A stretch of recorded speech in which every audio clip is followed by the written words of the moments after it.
Welcome to the Pink Room, a space for real talk by real women about the real issues of our day. As minorities, we're not only your day laborers. We're not only the ones that clean your houses or your hotels, right? We are human beings that have capacity to be every seat, every office. Absolutely. Yeah, absolutely. And Teresa, if I would just like to say, I don't consider myself a minority. If the world wants to see us as minorities, because we are actually the majority, but if they want to see us as minorities, then call us the super minority. There you go. Okay. Yeah. People started to post some microaggressions that they were experiencing from their professors. Wow. And hearing so many perspectives, they're like, you have to do something. If I have the resource, I'll do well as well. I'll do well just as well as others do. Don't make things easier for me. I just want the resource. That's all. And I think that's the misconception, that they think that we want handouts. We don't want handouts. We just want what the others get. That's it. Give us what you give others, and we will do just as well. Excellent. Ashley. As long as you can ensure that one group of people in this country have access to good education, right, another group does not have access to adequate education, right, you basically guarantee that the group that has less access to good education, then remain the sickest people in our system. And so you have the conflation of several policies, or the absence of policies, that basically create and sustain the perfect storm in this country. That's not where your absolution is going to come from. Right. Humans fail us all the time. It is not in someone else. You can't find in someone else what you cannot find first within yourself. What entryways were there for someone else to come in and feed you false narratives? You have to build up those fortresses first. And when I say fortresses, I don't mean walls to block people out. I mean confident within yourself to know that you can look in the mirror and say to the mirror, Latoya, you're loved. I love you. I love you. You are beautiful. Start your watch parties. Cast the Pink Room on your HD TVs. Post your comments in the chat. This space is yours too.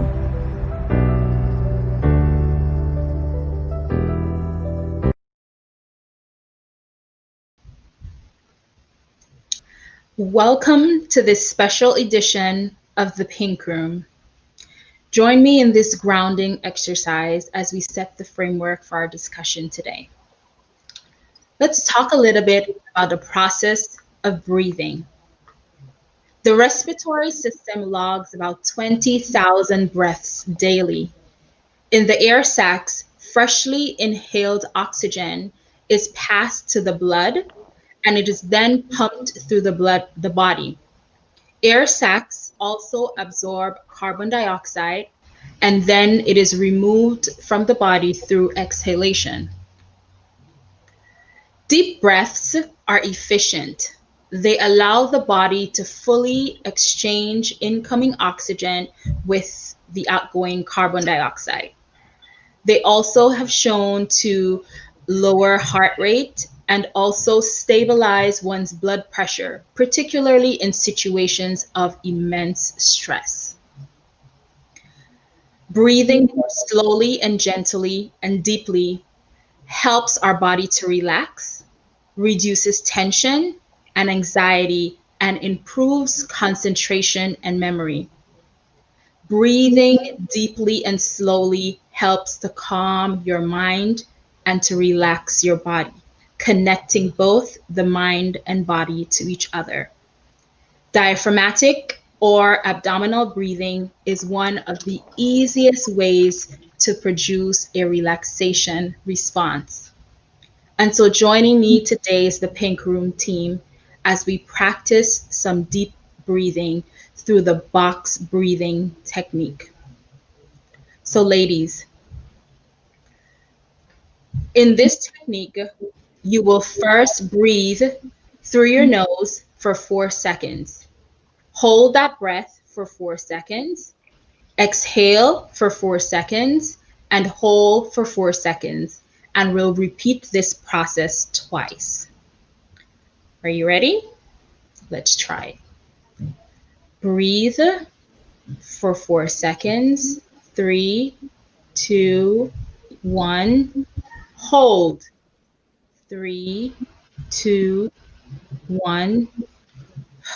Exhale. 3, 2, 1. Hold. 3, 2, 1. Breathe. 3, 2, 1. Hold. 3, 2, 1.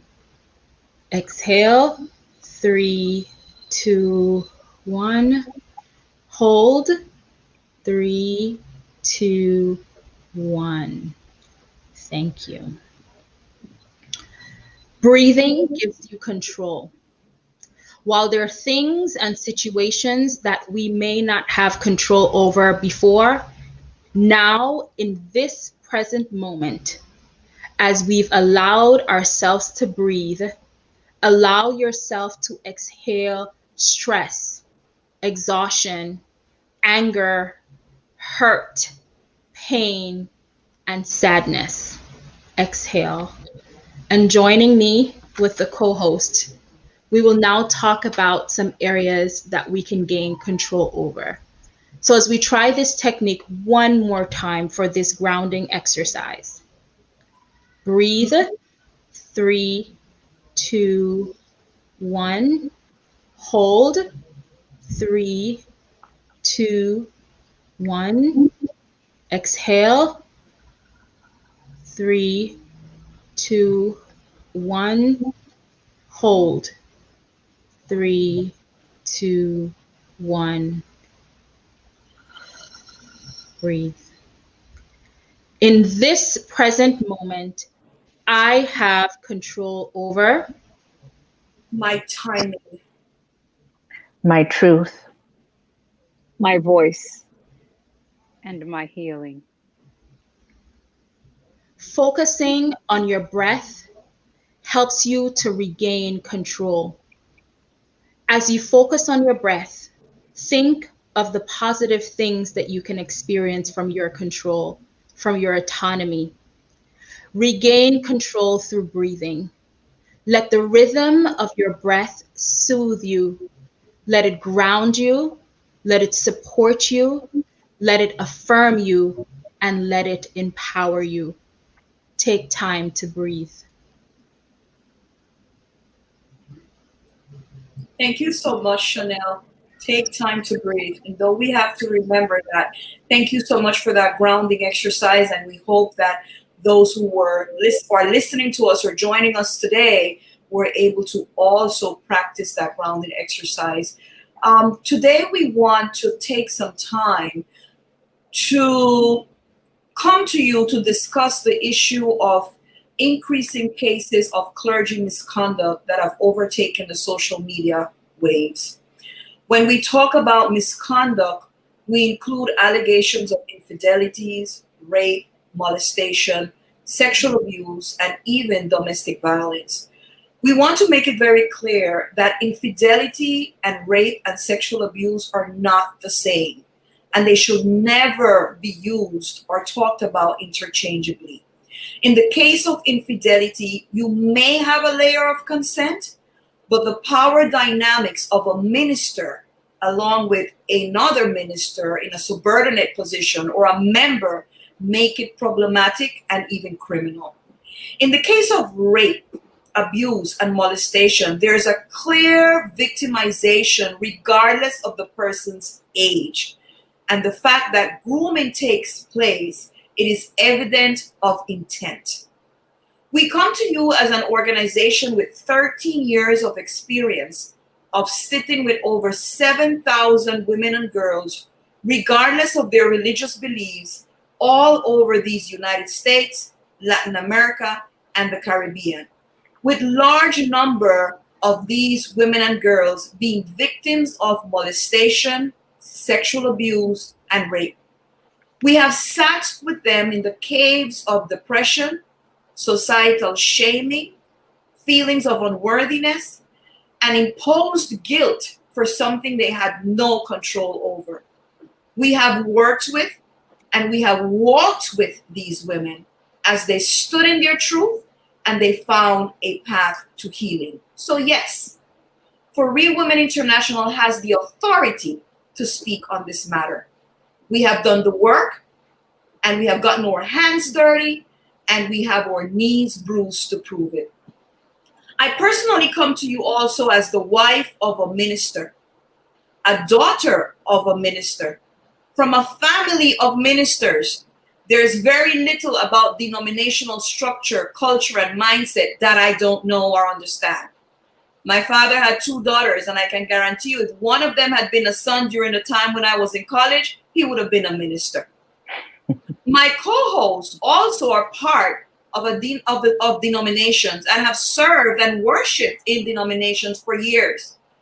But we also unitedly believe that we're called to serve outside of the confines of the traditional church box. And so we do. And as an organization, we are intentional about serving women regardless of religious beliefs, regardless of race, regardless of politics, regardless of status. Sexual inappropriateness and clergy misconduct occurs in every single religious denomination. And it runs loose and rampant in some more than others because of religious silencing, religious pretense, cult following of charismatic leaders and influencers, and denominational protectionism that are fed largely by patriarchal structures and beliefs. Today, we want to break it down for you and with you, and also present an agenda forward. We begin by honoring the voices of the victims, in particular, the voice of Danielle Simmons, whose name, the only name that we will call on today's program, because she has dared to speak her truth and stand by her truth. And we also stand by her truth with her. So at this time, we want to begin sharing with you our thoughts about the victims. So thank you again for joining us. And if you did not get the chance to hear that extremely clear introduction by Norca, the founder of this organization, I ask that when you review the recording that you listen clearly, because it is evident as to how important this topic is. And so in reference to the victims and how courageous they are, Danielle Simmons, in honor of you and those whose voices we have not heard or who have been shunned, I just want to bring these points that sexual abuse in any form, through domestic violence, etc., it cuts across all classes. And this is in reference to the abuse by clergy in particular. It also cuts across race, economic status, and your career status. There's no woman in any category that exists in this world who is not exempt from this type of abuse by clergy. And then just to follow it up with how courageous they are, and Danielle Simmons, I will call your name again. Many Black and brown women carry the collective abuse that we have experienced for generations. And so people, while you listen, they are courageous. Thank you for using your voice that God gave you, that you would bring your truth to the table. And their stories should be given space and grace. And this is incredibly important because without hearing these stories, we will live in a world of fantasy and of lies. We will not have the truth And it is unfortunate that sometimes, because of our involvement in some way, shape, or form, because our connections to some of these human beings or some of these individuals who are perpetrating these crimes over these women and men, sometimes we need to be able to put aside every single one of our, not only our fears, but also our hypocrisy, and listen to these stories. And once we listen to them, remind ourselves that we are all in this together, and we need to express, to give grace to each one of the parties involved, in especially to the victims. They should never be silenced. And there are different ways of silencing women. One is simply not acknowledging that they do have a voice and an opportunity to speak up and tell their stories. Another one is to belittle whatever their story is, or their testimony, their narrative. Another one is to act like what they're saying is not true, that we can cause doubt to fall upon what they're saying by ignoring or trying to use their opportunity to tell the story to advance our own purposes. Those are all forms of silencing. And that is one of the main reasons why we decided as Pink Room hosts to have this conversation today and not wait, because we believe that timing is also a way that these voices can be silenced, and we decided we would not be silencing them anymore. And finally, we want to say that the victims have ownership and they have the rights to their story. It is not on us to say how they should say the story, when they should tell their stories, where they should tell their stories. They decide based on the timing that comes to them emotionally, mentally, after sometimes years of therapy, and sometimes not even years of therapy, sometimes because the time is right. It is not our right to ever say to a victim, this is not the place, this is not the time, this is not the how. It is never our right to say to a victim, well, you didn't cry, you didn't scream, or you cried too much. They have ownership of their stories, and we need to respect them as such. So as we move on from the victims, we want to talk to you a little bit about the roots of this issue. And I know that for many, it rubs them the wrong way when we talk about the patriarchy, and they believe, no, it's not really present. It is very present. And we want you to open your minds, because we're going to present before you the breakdown of the patriarchy and how it impacts women and how it impacts this particular issue and the way we view it. And before we do that, I just want to quickly read some comments. We love when you post your comments, and we like to screen your comments. Haynes Living Tican says, honoring the voices of the victims. Yes. Arlene said, thank you for bringing this topic today. Chanel said, collective abuse. Wow, this must be matched with collective action. Good point, Chanel.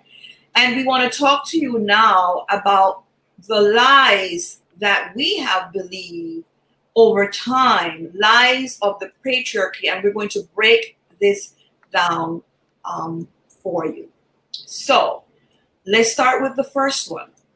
The first lie. Sorry, I stopped sharing screen. Share again. The first lie is important. Yes, go right ahead, please. Yes, I think that it's important for us to maybe set the stage, the second layer of the stage, by affirming what Norca said at the beginning, the fact that we are either daughters, wives, members of religious organizations, and we are not coming at this discussion as an attack against religion or against the Bible.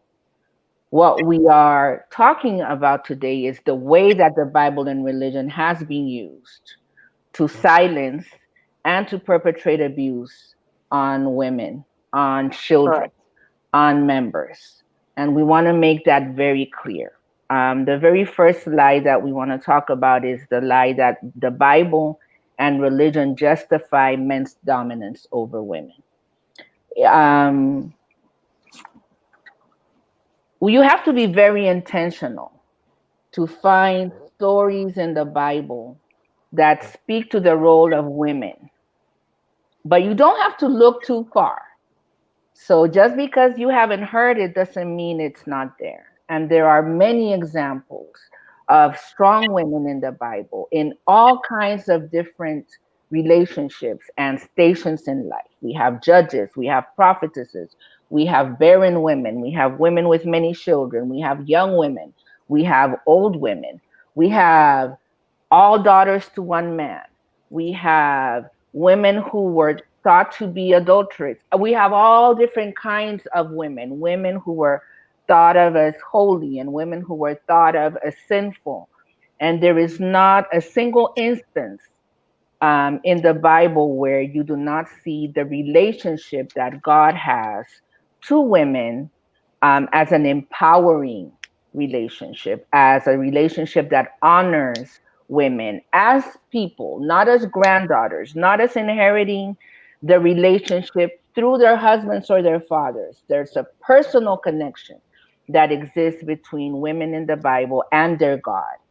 And the fact that the Bible and religion are used to justify male dominance is not only belittling to women, but it is criminal because it changes the image that women have about God. And that is as egregious a sin as can be committed when you interfere between a person, a child, a woman, and their image of who their father is, who their God is. And this is the first lie of patriarchy that we want to shine a light on. Thank you for that, Tricia. Very powerful. So we always use the text scripture of Ephesians to talk about women are subject to should submit to their husbands. Wives should submit to their husbands. The second lie of the patriarchy is that men are made to believe that they own all women, because people have changed that scripture to mean women should submit to all men. Scripture is clear. Wives submitting to husbands, and then the scripture goes on to say that they submit one to another. So men are made to believe that they own all women. Men are made to believe that they own the bodies of women, in particular that the bodies of women are for their pleasures only.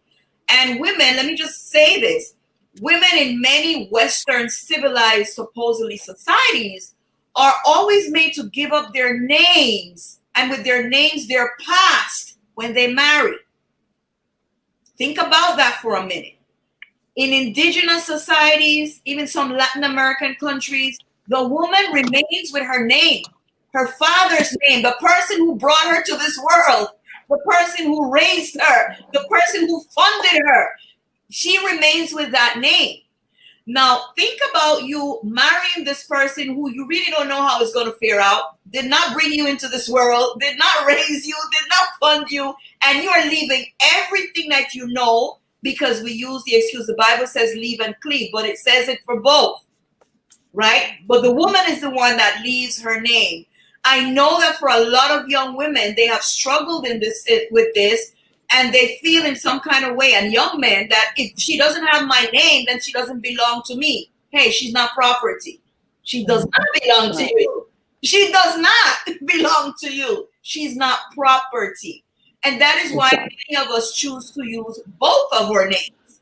It's not a sign of rebellion, but we're giving honor to the person who brought us into this world.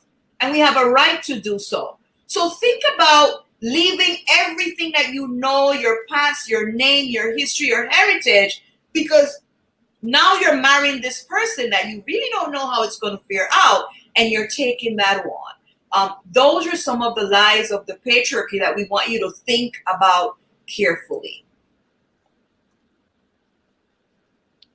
Now we'll talk a little bit about this notion that comes from the ocean, I like to say, that women incite lust in men based on their appearance.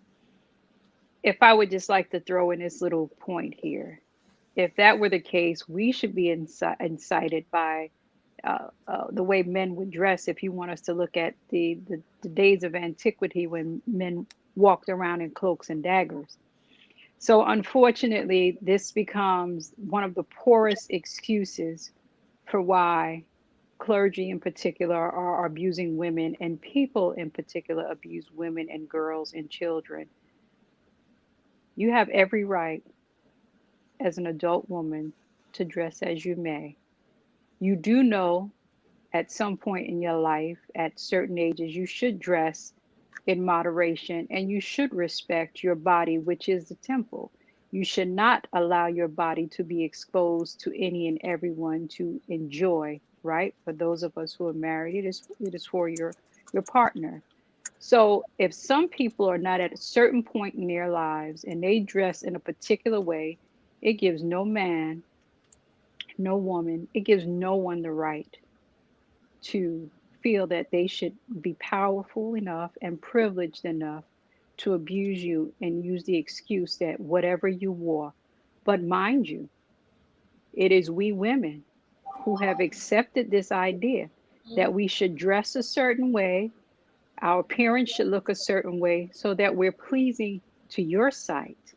And yet you take that same thing that you want and turn it against us, in particular when you as clergy have chosen to abuse women who especially are vulnerable or at weaker points in their lives, or just being kind, those things that we've taken on. So please, that poor excuse, you need to throw it away. Write it on a piece of paper, rip it up, burn it.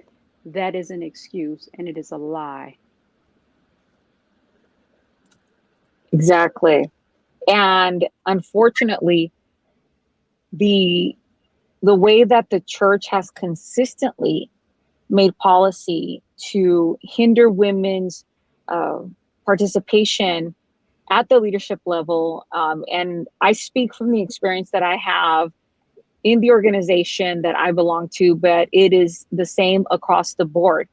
And what is just so shameful to accept is the fact that as the Pew studies that have been done, on any given day that people go to church, let's say on a Sunday, you will find that those attending are 70% women, and women are 20 to 25% more likely to attend church. So why is it that if all of these women are attending church, we do not have a seat at the table?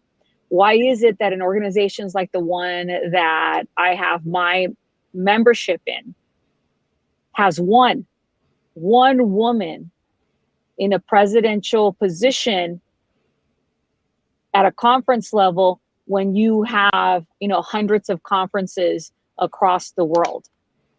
Why is that? And that is because within the structure of any church, women have not been included.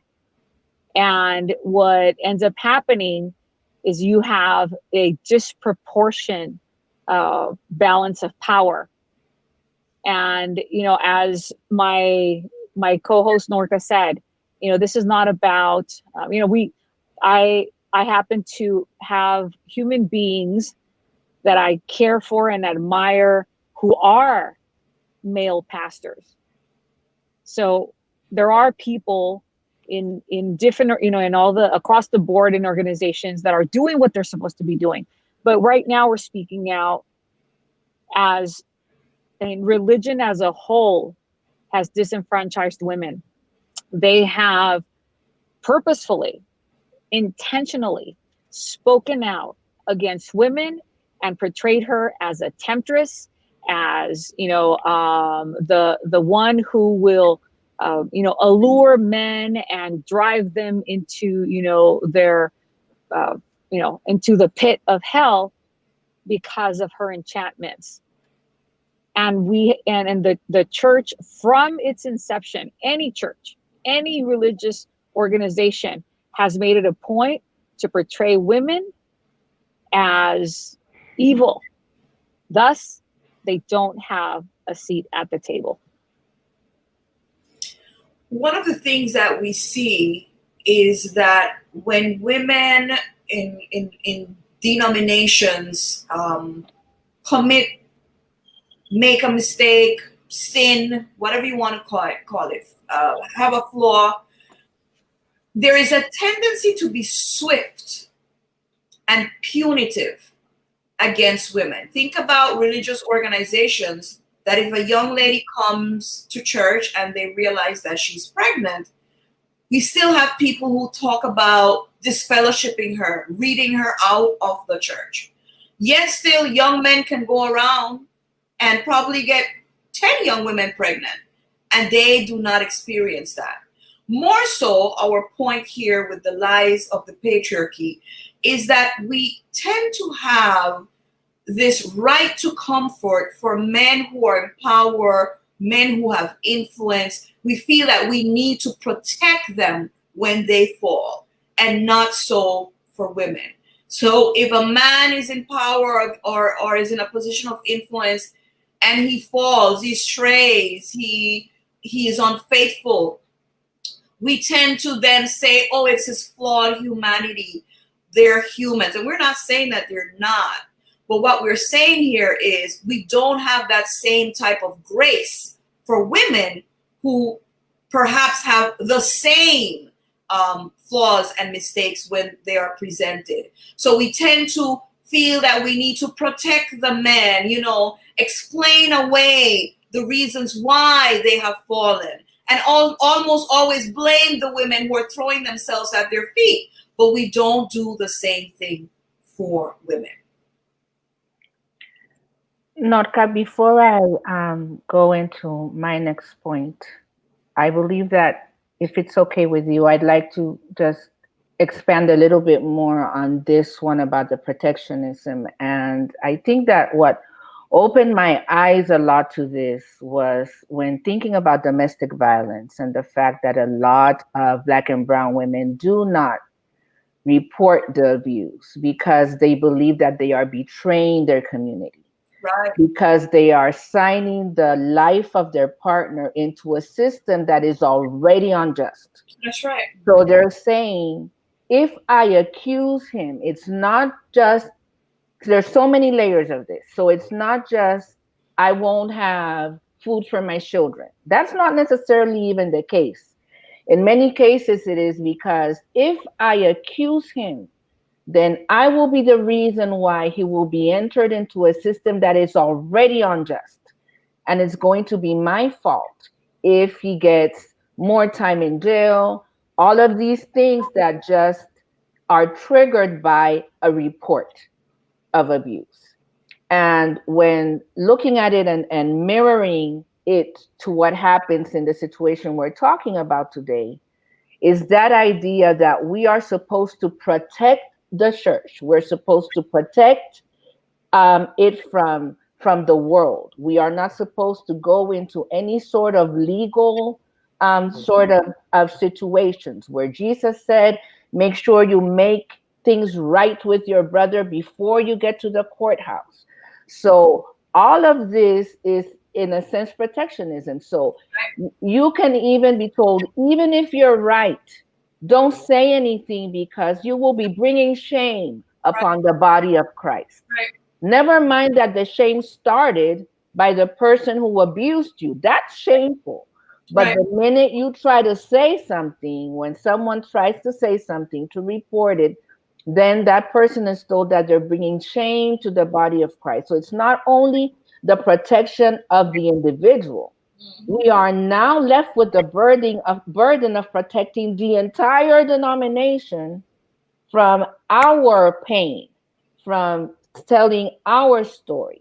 Right. And the reason I'm saying our is because if we truly believe that we are the church, then what hurts one hurts Hurts all. everybody. That's right. It's not them, it's us, all of us, Right. men and women, Right. leadership or not leadership. Right. So by protecting the ones who are harming, we are hurting and harming all of us. We are the church. And Tanisha, I just want to jump in here and thank you for bringing that to the front, because that protectionism goes even higher, right? Mm-hmm. When you have only men sitting at the table and men who were in seminary together, they know each other from way back when, it's kind of like the boys club. There is that layer of protectionism too, right? Because, hey, no, that's my boy, no, I got to find a way of protecting him. So then the one that's going to be damned in that situation is going to be the woman. So yeah, absolutely. Those different layers, right? And one more thing there. I know your past.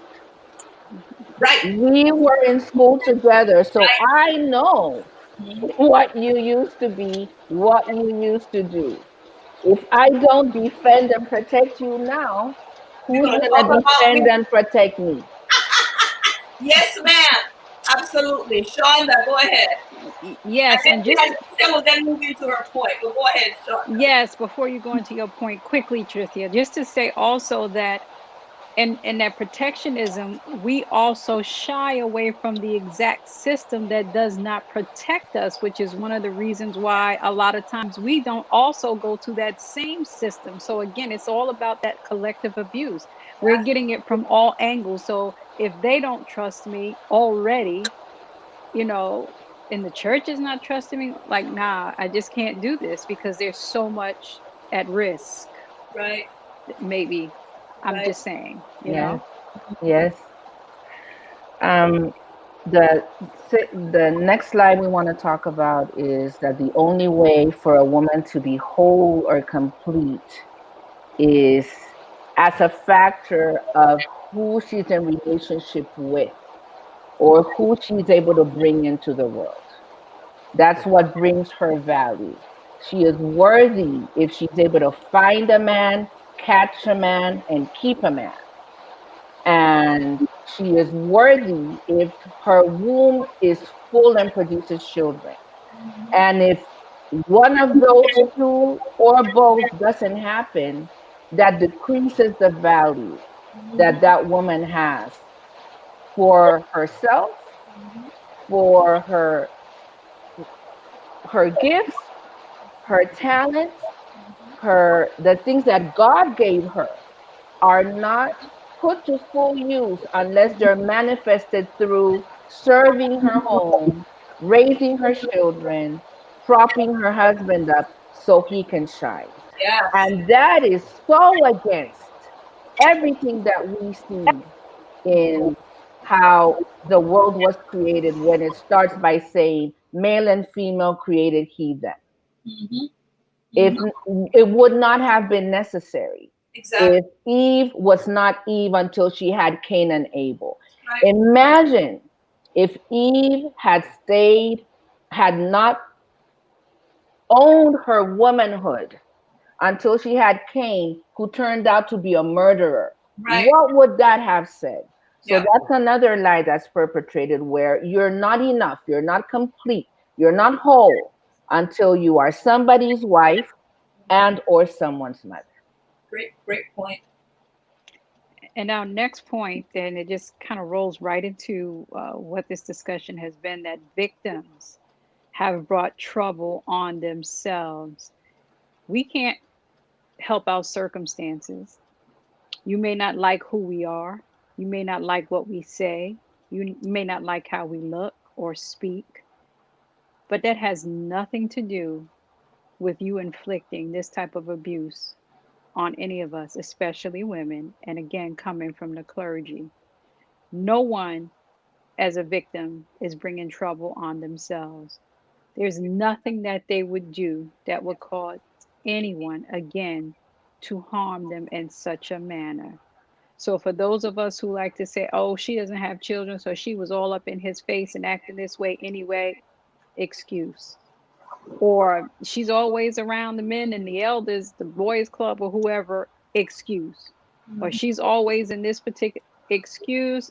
I can't even let them roll off of my tongue. They're all excuses. Victims are not bringing trouble to themselves. Right. It is you, the predator, who is attacking. Mhm. Yep.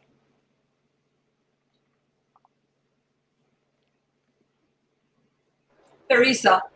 And you know, one of the lies that I think has devastated so many women, but I can speak to the devastation that I have experienced, is this lie that it is a woman's responsibility to make sure that her man, you know, is unfaithful. And you have to do that by, of course, taking care of yourself, you know, making sure that you're always pretty, you're never overweight, that you make sure that you always take care of him, that you do everything right, you know, that, you know, you are genuinely expected to have perfection in womanhood.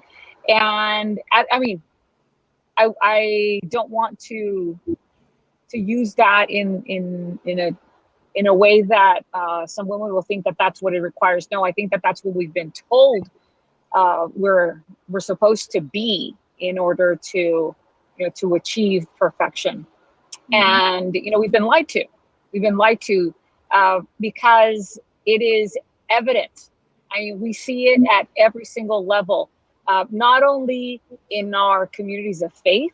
You know, we don't not only see this within our families. We don't only see this, in your neighborhoods. You see this at every single level. Men, it does not matter how beautiful, how, you know, spectacularly physically fit a woman is and how successful she might be. It doesn't matter. There's nothing you can do as a woman that will keep a man from cheating if he wants to cheat. He will be unfaithful to you. It doesn't matter, you know, and there's so many recent examples in, you know, on a level of individuals who are famous. You know, I was just talking to some friends about listening into the experience of a television, woman who's I don't really know a lot about her particular, but she's really well known in the Hispanic community, and talking about how she thought she had this perfect marriage and how, you know, they had, you know, 25 years of marriage in which, you know, she had thought that she had done everything she needed to do, you know, to have a good marriage, and to find out that, you know, that wasn't the case, that the man she was married to had, you know, decided to be unfaithful in a very, very shocking way. You know, when she confronted him, you know, he just got up and left, and he never spoke to her again after 25 years of being married. And, you know, listening to her story was just like shocking, you know, to know that it doesn't matter. I mean, you can work your butt off trying to be the perfect woman for, you know, your partner, and it doesn't matter. You know, I mean, we can go to Beyonce, who is technically, you know, the epitome of beauty. I mean, talk about a gorgeous woman, right. You know, success, you know, that very few women are able to achieve. And she still had to deal with Jay-Z's, you know, infidelity. Right. And you're thinking, you know, and JC is not a good looking man, you know, and this is, you're like, you know, it's not like if, you know, he was like, everybody wanted him. No, I mean, I'm surprised that she married him in the first place, you know, because he's not, you know, he has a lot of money. He's very talented. He has a lot of other things going for him, but it's not like if he's, you know, being sought after for his looks. And he still was unfaithful, right, to the queen, you know, to Queen Bee. And you're like, what, you know, and I think that it is a time of reckoning for every single one of us who will never achieve that level of success, or we're not born with the genes that, that Beyonce was born with. And the reality is that there is absolutely nothing, nothing. This is a wake-up call for every woman. There's nothing that you can do to keep a man faithful. It's on him. And we need to embrace that.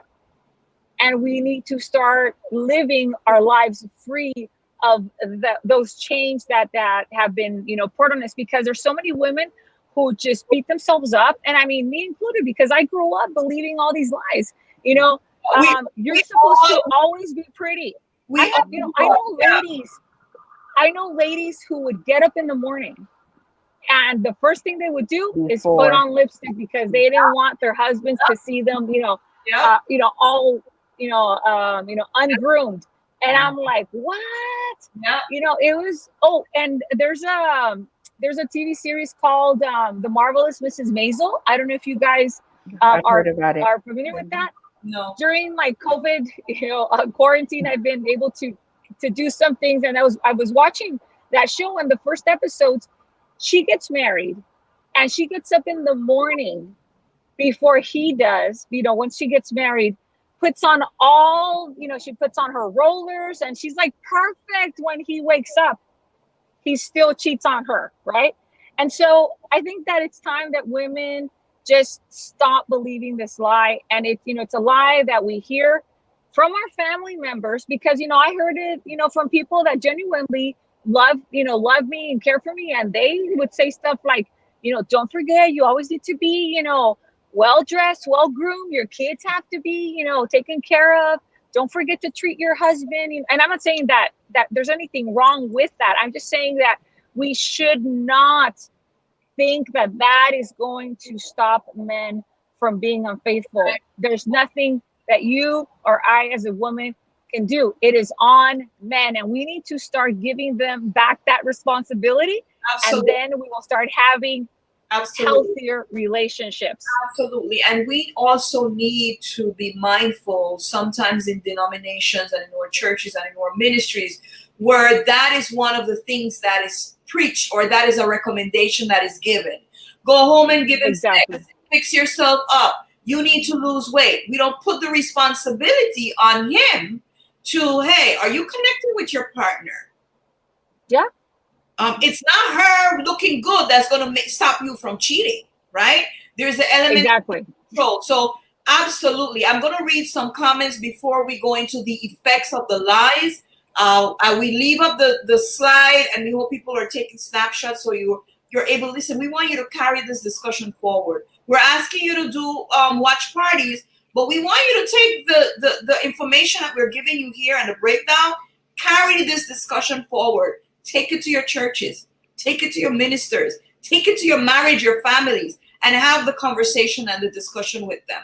It is revolutionary. I'm sure that for a lot of people, this is, what are you saying? But we need to really sit and look at it, because there's a root to all these issues. And the root starts really at a larger layer. It's not just that women are not allowed. There's a systematic way in which these lies of the patriarchy have created this problem. So I'm going to read some of the comments we have from Glenda here. How is it you abusing me makes me responsible for your actions? This is wrong in so many ways. Yes. Teresa, speak that, the feeling of having to be perfect for your spouse, and it's your fault if he strays. Lies. Sherman says, Teresa, we have been even come to expect the perfection of ourselves. Yes, because we run around trying to be this perfect woman that they're telling us outwardly. We even blame ourselves when the men are unfaithful. We have internalized these lies. Wow.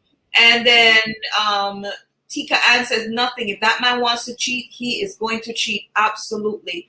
And Sanyani says, who do you talk to when you express your pain to the leaders of the organization about abuse and you're treated with disdain and nothing is done about it? It's not just churches that have these issues, but our children or church schools are at risk. Yes, daily from pedophiles. Absolutely, Sanyani. Absolutely. And this is the reason why we want to have this conversation. Giselle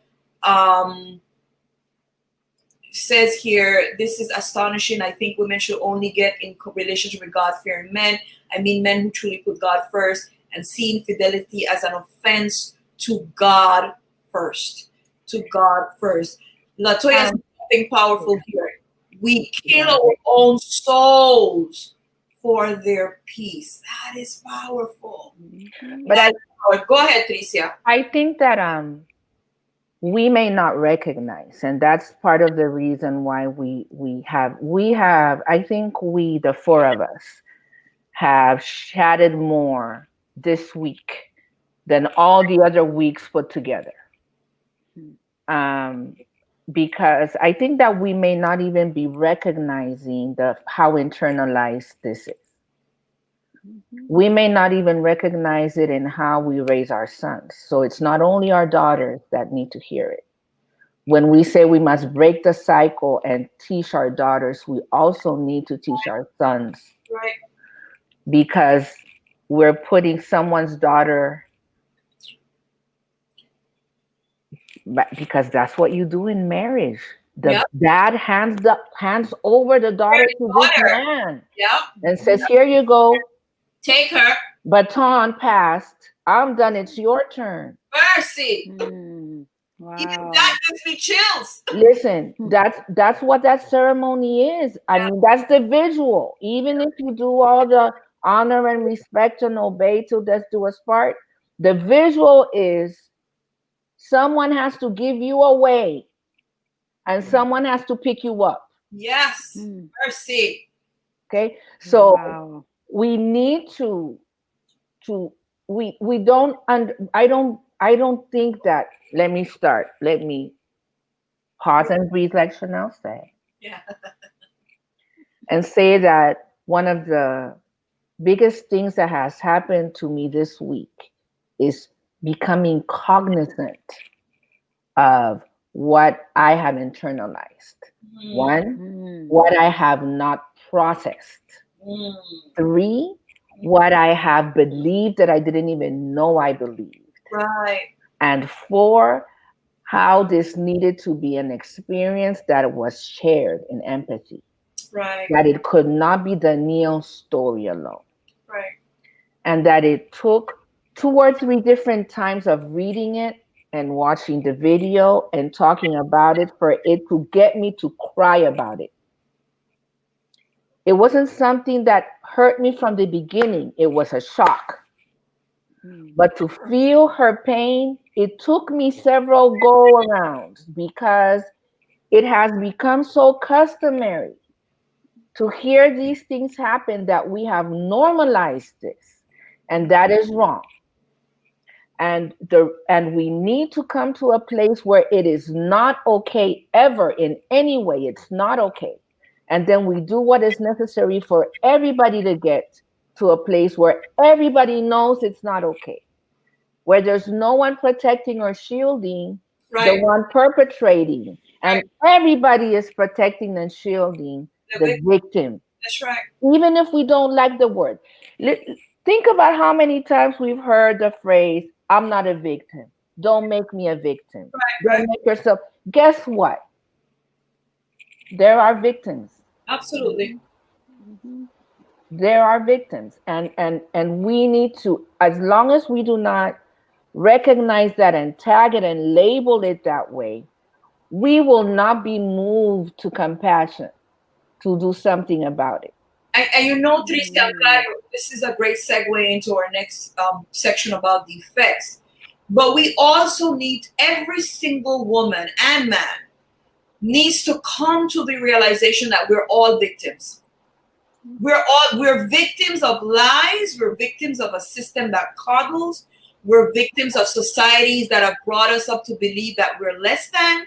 I know it is shattering sometimes for people. It's jarring when I say, listen, this idea of men above women is really a supremacist idea. How do you figure? Any idea that forces one human being to be superior than the other one is supremacy. And we don't believe in that. Exactly. And we don't believe that the God that we serve has anything to do that. Those are man-made structures, right? Mm-hmm. So we have to sit and listen and sit with it and think about as you said, internalized patriarchy, internalized ways of looking at marriage, at looking at men, and looking at women on both sides. And how do we strive then to break this down? But it takes us into our section that we're going to talk about the effects. What effects do these lies have on us? And we're talking about men and women and everyone. I'm going to break it with the first one.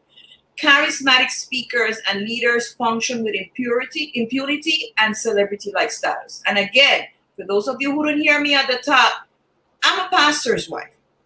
I'm a preacher's kid. The men in my family, Friday nights in my house, it was listening to sermons. That was all Friday night. We heard tapes, so that was my life, right? Hearing people preaching. So I am not bashing pastors here, right? Because pastors have been my life. I love them. I have family members. But there's an increased tendency that I notice where there are people who are charismatic, and we tend to, they create kind of like a cult-like following. And even in many churches that consider themselves to be conservative, they're those cult-like people that we follow that have that status. And when these people fall, we find it difficult to say, hey, that was wrong. And that is part of our complicitness. And I've been watching social media very closely because, yes, we know that there have been some misconduct from clergy, and I've been waiting for some people to pronounce themselves, but they don't, because, hey, I put that person up to a celebrity status. That was the best and only person that I could listen to. That was the only preacher who could break the word. How am I going to now accept that this person is wrong? Mhm. We need to be careful. We need to be very, very careful, right? We need Norca. to. Go ahead, Teresa. As you're saying that, I just want to say this. I think that one of the reasons that we place these individuals, in that position to influence us in such, I think, in such a profound way that once we see them doing something that is wrong, that needs to be called by its name, we have a hard time with it because we have placed them in God's position. There we go. And there we go. That is the biggest problem we have. Look, we fall into this rut of not thinking for ourselves. You listen to a message, okay, let's dig into that message.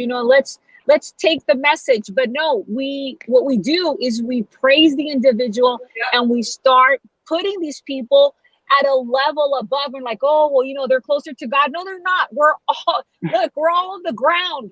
We are all, except for the astronauts up, in the space stations, but we're all on this ground. Right. We're all on the ground, and God is at the same level with each and every one of us. But we can look. I had this experience with this pastor. I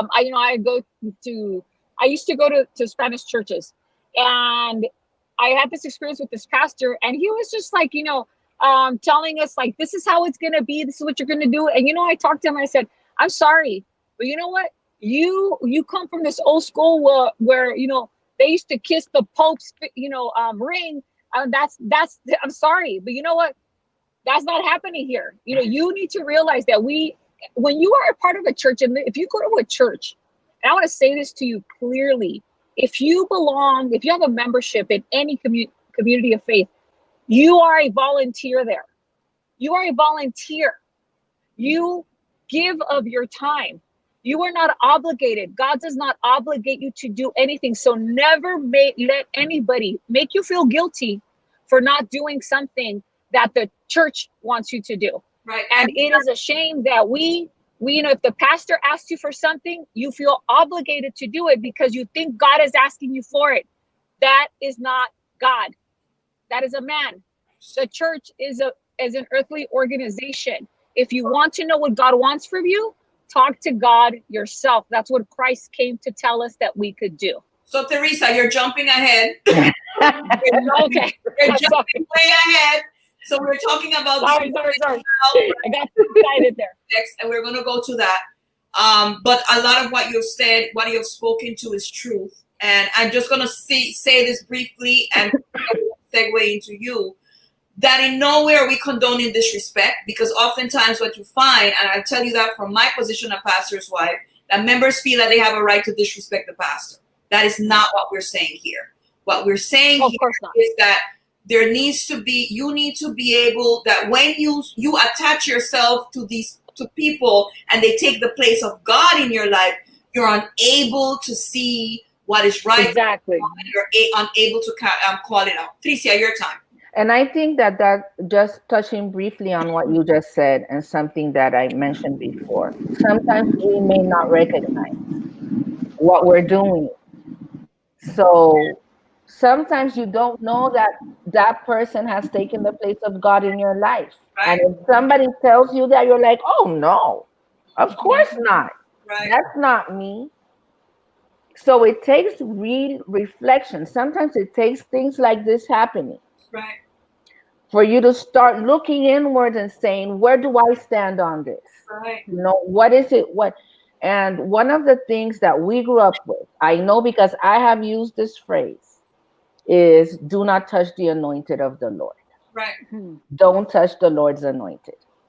And we take what happened in a specific cave and David not killing Saul, and we translate that into, if you are an ordained minister, I can't do anything that can be perceived as touching the Lord's anointed. Right. That's a problem. Right. And then when we talk about a system that condones by not providing clear policies, if there is not, and clear policies aren't saying we have zero tolerance. That's not a clear policy. That's right. That's right. Thank you. Yeah. Thank you, Tricia. Thank you. A clear policy says, if this has happened to you, if you are uncomfortable with this, if you have heard something, if you have seen something, this is the phone number you call, and these are the steps that will happen. That's right. Outside of the person. Policies are not dependent on people. Policies are for everybody. That's right. So a clear policy lets everybody know what the next step is. Absolutely. Part of my job, one of the things I do for a living is accreditation. Right. And what I do in accreditation is ask, do you know the policy? So for example, do students know the policies for grievances? And the way I know is I ask the student, if you're not happy with your grade, what do you do? And the student needs to be able to tell me, I go to this person, I go to that person, and this is what would happen. And my next question is, how do you know? And the student needs to be able to tell me, they talked about it in orientation, it's in the student handbook, that's how I know a policy is clear. That's right. It's not by asking the faculty member what the student grievance policy is. It's asking the students what the student grievance policy is. Right. Same here. Clear policies are not clear if only the administration knows what they are. And sometimes not even them. Sometimes not even them, because the policies change from person to person. Then they're not policies. Exactly. They're not policies. If they're changing from person to person, they're not policies. One person does one thing, they get this. The other person does the other thing, then we don't do anything. There are no clear policies. Then they're not policies. Right. And that is the effect of patriarchy, because we're covering. We have that protectionism. Yes. Great example. Yeah, great example. Yes.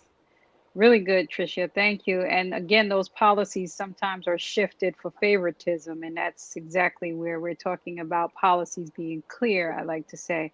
But the other is that the members also become very distrustful and skeptical of our spiritual leaders and clergy because of these effects and lies of patriarchy. And if you don't know, but I'm going to share it, and you can now say, I do know, that as women, wherever we are in the world, we are all survivors of domestic abuse. Mm-hmm.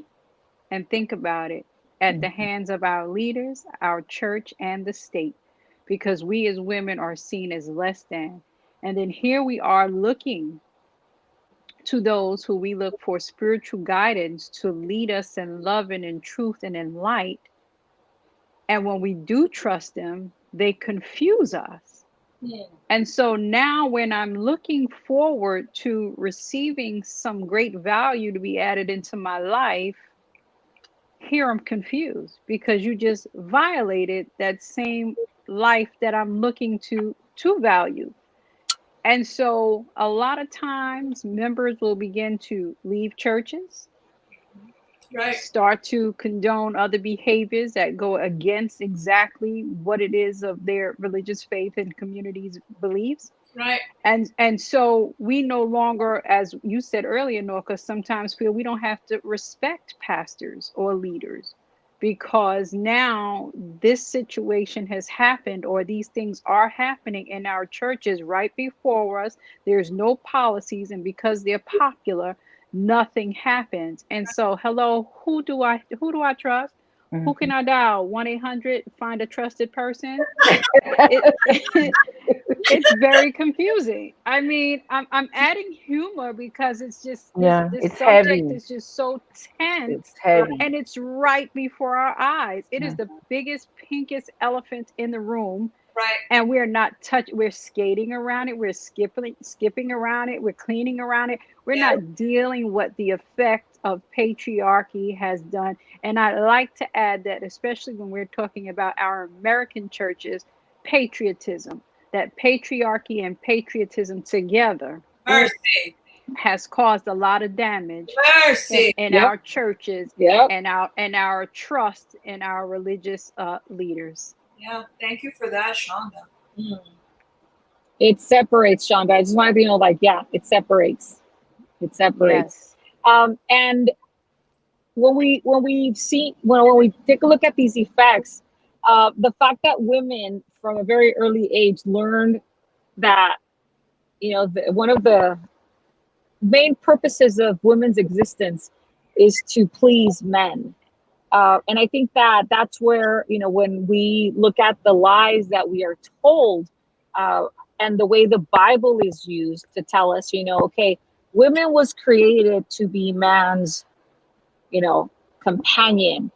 And, and I want to be clear about this, I don't see anything wrong with companionship between men and women. What I speak out against is the fact that we are told that is our sole purpose for existence, or the primary purpose of our existence, which it isn't. Right. I mean, history has very clearly showed us that women have lived out their lives. They have been creatives. They have been political leaders. They have achieved scientific, discoveries, and all of this without having a male partner. Not that we shouldn't, that it's wrong. No, I'm just saying that we need to be clear about something. The same way men have the ability to go about their lives, and if they decide to not have a female partner, so can women. And it is a shame that when we start growing up, they tell us, look, go serve your dad, hey, go do this, go do that. We're groomed since we're little. And, and I think that this is done through the same women that raise us, and we do it unintentionally. I believe that with all sincerity, that we think we're doing the very best thing because that's how we've been indoctrinated. Right. We have been told that this is the way it should be, and that, I remember listening to a personal friend, a very dear friend of mine. One time, I was very young. I had, gotten married recently, and I think I had just had my first child. And she said, when one of the reasons that, you know, I believe in God is because I think it's like insurance. You know, this is how she tried to explain the, you know, God in her life, you know, and I think that's where she was at that time, right? But I remember that so much because I think it kind of like pushed me in a direction of to think a certain way. And she says, you know, it's kind of like insurance, you know, as long as I, you know, do God's will, things are going to work out. And, you know, I tried doing that for a while, and then I realized that that's not the case, you know, that things don't work out. That, you know, life will bring in in your existence every single experience of pain and suffering and disaster. And of course, it's also going to bring joy and happiness if you're ready to receive them. But there's no escaping the pain, and there's no escaping, you know, the realities of life. So it is a shame that we continue to just feed this same idea to women, you know, like you know, especially with the fact that, you know, I think that's one of the biggest issues, and this is, you know, body image. We continually grill it into little girls. I mean, look how many cultures across, you know, the world do the most horrific things to women in order to please men. And this has been, you know, historically, this isn't right now or just a few generations back. We continue to push ourselves. Like, if you don't look a certain way, if you, you know, have too much boobs or not enough behind or whatever, you know, it's like, I mean, how many women now are going and getting, you know, plastic surgery, cosmetic surgery in order to alter themselves so men can have, you know, pleasure when they look at them and when they have sex with them. Yeah. You know, that's what it's come to. And that's the effect. The effect is that, you know what, since you're not good enough, but hey, you know what, we have a solution for you. Why don't you come and get some plastic in you? And, you know, and then your husband's probably your partner's going to be happier. I mean, that is unfortunately the effect. That's to the point that we women have pushed ourselves because we've embraced these lies. And again, I say, I don't believe there's anything wrong with being courteous and serving somebody a drink. I'm just saying we need to be clear that when we do it, it's because we want to do it, not because we think that we're going to be accepted or that's going to bring us the love we want or the respect or the admiration, because that is a lie. You know, that is the biggest lie that we've embraced as women. Right. Thank you for that, Teresa. So our next point is that women are not allowed to walk in their calling. And this is just real simple, that there are these unwritten policies, laws, or rules that the supremacy and the patriarchy pull out of their back pockets to use when you don't want to allow women, especially to be leaders. Tell me anywhere in the Bible where it says, or any spiritual uh, literature that says any human being should not be a leader, and that it's only specific to men. And so I basically want you to know that one of the greatest effects is that you're stopping women through patriarchy from being who God created them to uniquely be and to represent God's church, their calling. They too, we too, women across the world have the ability to walk in our callings and do what it is so that others can have a level in their lives where they're able to serve.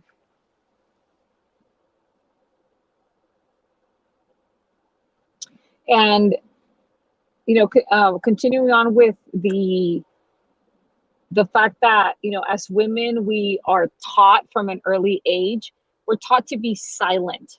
That, you know, whenever something happens in the family, you know, and you know, I can speak to the fact that, you know, I've said those words, you know, before I was enlightened to what is, you know, really behind this type of doctrine that we're given, this type of, you know, behavior that we are instilled.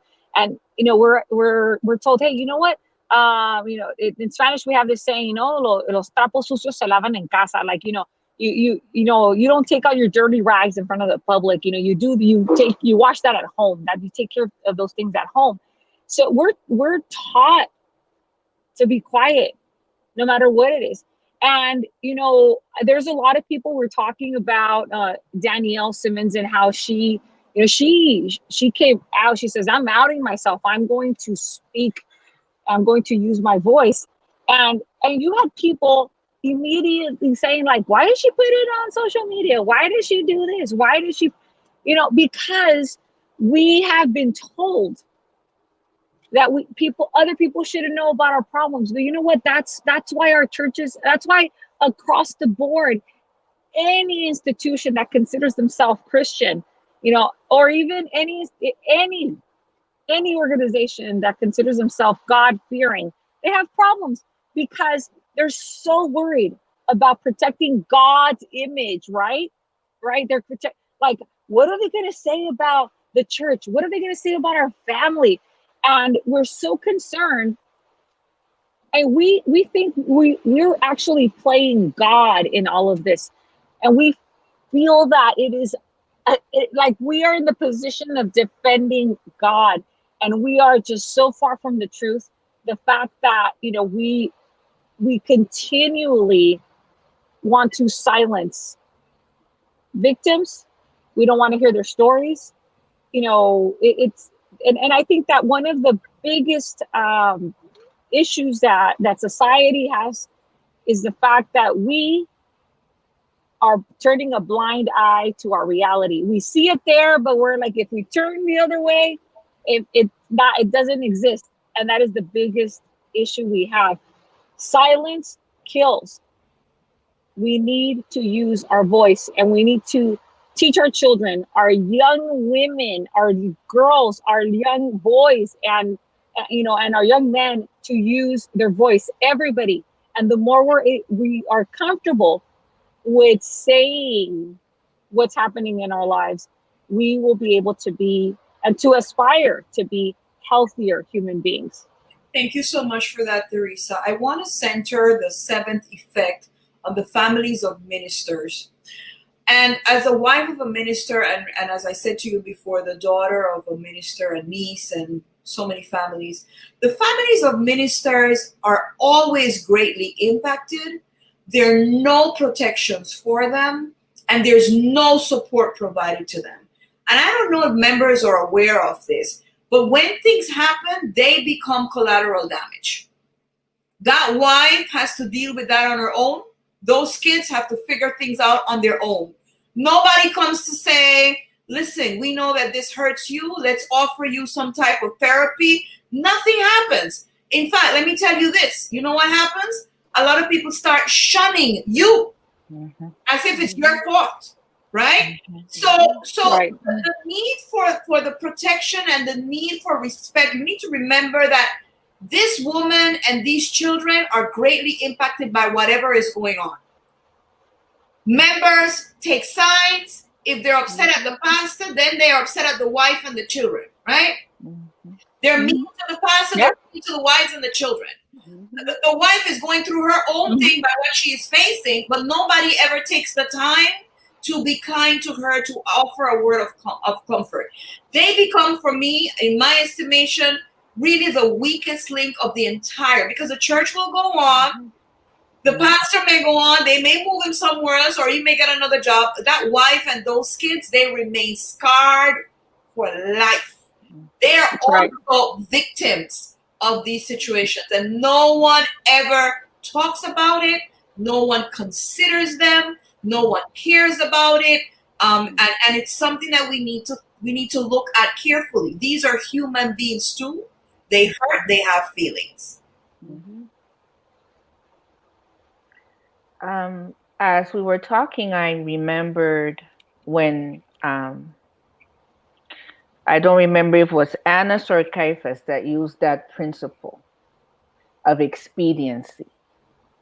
It's better for one man to die. Mercy. And I think that is the policy. We say there aren't clear policies, but maybe there are clear policies. They're just not good policies. Because a policy can very well be, it is better for one Danielle to die. Mm. It is better for one Trisha to die. Mm-hmm. It is better for one Norca to die than to make the abuser accountable. Because when that abuser is the face of the church, and the face of the church stops being us, Yeah. and the face of the church becomes them, the charismatic, the leader, the face, then the casualties are expedient. Mm-hmm. Let's keep it quiet.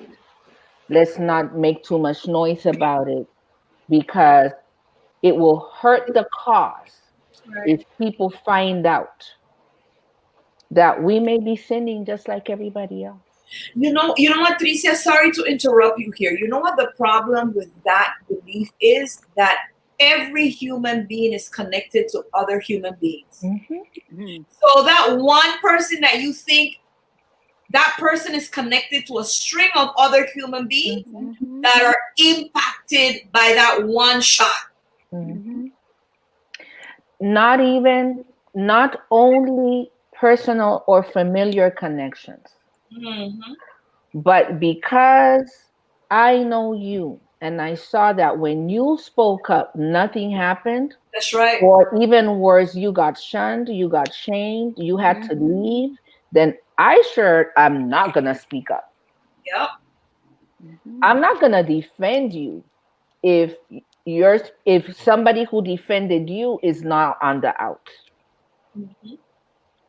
So when we talk about the sanctity of life, this is it. This is it. Exactly. Exactly. This is the meaning of it. When Jesus said it was better to tie the thing and sink to the bottom of the sea, it was living, breathing children walking around on earth that were being hurt. Yep. These are the vulnerable. These are the little ones, and that comes to the effect. The last point on this slide that we have. You're not only placed in a position of vulnerability, you're left in a position of vulnerability. You are continually, the abuse continues. The abuse is done first by the person who does it, then for the ones who didn't listen, then for the ones that said, why did you wait so long? Wow. Then for the ones that say, but he's baptized so many. Mm-hmm. Then for the ones that say, but look at what you're doing to the name of the church. So you stay in that position of vulnerability. And that allows you to put yourself at risk for more abuse. Mercy. Wow. Mercy. It never ends. Wow. You're always vulnerable. Re-victimization. Continuous. Yep. Yep. Wow. And it's at the hand of those who are supposed to protect you. That is what is so sad about this. Yeah. Egregious. That you go to this person for help, for protection, for guidance.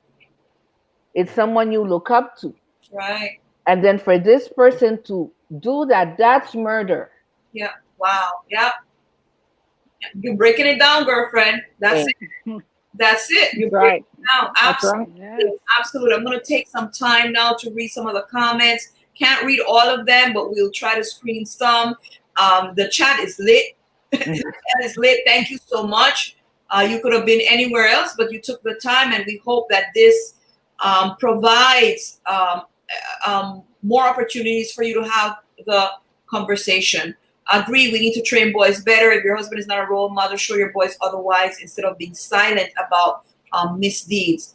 Until their story becomes our story, we'll not be vocal and sympathetic. Absolutely. So we also need to take ownership of these stories. The fact is that we do not want to recognize our own sickness, which makes us equally guilty. Unfortunately, most of them have become comfortable in their sin and sickness. You have your clergy wives need to stop covering the misbehavior of their husbands, period. If you know something, say something. And this is a clergy wife who said this. Absolutely. Broken leaders ministering to a broken congregation result in a legacy of brokenness. Going back to Shonda's point about the generations of brokenness that we come from. This is powerful. That's why we must keep our eyes on Christ. Man will let us down. Can I push back a little bit on that one, Norca, please? On which one? This last one we read. Yeah, go ahead. Children see us. They do. Children see us. We are the Jesus they see. Yeah. Exactly. And we must keep our eyes on Christ, but we must be examples in everything, including accepting that we're vulnerable, that we are sinful, that we fall, that we've made mistakes. Right. Being an example doesn't mean I'm always perfect, I never messed up. That's not the example. Thank you. Thank you. The example is, thank you. I face the challenge. I am constantly tempted. And and I've fallen. And this is the only way I can move through this life. That's the example. Right, right. We are indoctrinated with the idea as ladies are seen and not. You know that's true. We always say children should be seen, not heard, and how outdated and past. Not today's children. Women, not today, sure. And now it's women are seen and not heard. Very, very good. We're being re-victimized as a doozy, harder to recover from. That is so true. That is absolutely true. Now, we want to present to you what we feel is a path forward, because in all the conversations about the issue, it doesn't make sense that we stay talking and making circular journeys within the issue and we don't look for a path forward. And I'm wondering, when are we going to mobilize, to demand, to request, if you want to put it nicely, that change come with some clear... I don't see that. I see a lot of pontification. I see a lot of people out there on platforms, but no one is really putting a path forward. So we decided to create an agenda. And those of you that are listening to us, tell us how we're doing with this agenda. So we're going to start with a comprehensive path forward. And Tricia, you can start. We cannot be behind the ball and have other organizations be more intentional and mindful about every voice in the room. And we don't practice that. We are supposed to be the ones that practice no male nor female, no Greek nor Jew. And then how is it that in other circles, a woman who has the same education, same expertise and experience can fight for the right to be promoted, and we don't allow that? Right. Why is it? How is it that the nurturing, how is it that we're gonna provide the rightful role of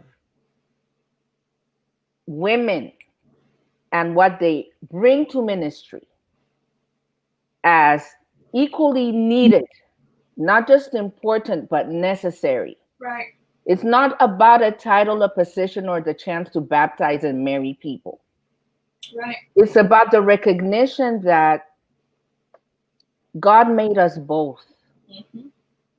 And for me to be able to minister to both, not only do women need women, men need women. Absolutely. Wow. Absolutely. Because we need balance. We need to hear it. How can you minister fully if you're not hearing the needs of the ones that need ministering to? That's right. So we need equity. Yep. We need to share the leadership. Yep. Because God does not, at least the God I've seen in the Bible, the one whose stories I read, I did not hear him say, Deborah, I'll let you be a judge, but only if Barack says yes. Right. Right. It was the other way around. Exactly. And if the only time you're bringing women in leadership to my consciousness, you're going to use Jezebel and Natalia, we have a problem. Right. Thank you. Thank you. Yes. Yes. If I may, before we go to that point, just hope you guys can hear me because I'm having some connectivity issues. But when it comes to having clear policies, I don't know if you guys can hear me. We can hear you. We can hear you. Yes, Teresa. Okay, good. Go ahead. Okay, thank you. I was thinking of in this need to make change in our communities of faith, we have to think of the fact, and coming from ISIS background, and so I will tell you this, where you put your money, that means your support, right? I mean, that's just it is, and it's something we have to be clear of the fact that when we are giving our tithes and our offerings to an institution, we have to be sure that our voice is heard the same way we do it with, if you're putting in a donation for X charity, you want to make sure that, your voice is heard. If you're going to, be supporting an institution that is going against your value system, then either you leave or you speak out. And not, yesterday when I was listening to Pastor Boston, I don't know him. I've never had heard of him or, ever seen any of his, sermons or anything. But one thing that I believe is incredibly important, and I think that this is where the rubber meets the road. If our institutions are not creating policies that are clear on how we're supposed to, uphold the conduct of every church member and its leadership, then we need to be doing something. And this pastor said, I'm speaking out because this is what I believe I have to do. And, it just reminded me of a woman who wrote over 150 some years ago that said that there is such a need for sin to be called out by its name, even if the heavens fall down. And this pastor said, I might not have a job later, but you know what? That's just what has to happen. And when we stop being afraid of speaking out, and when we as church members say, you know what, I'm not going to support that.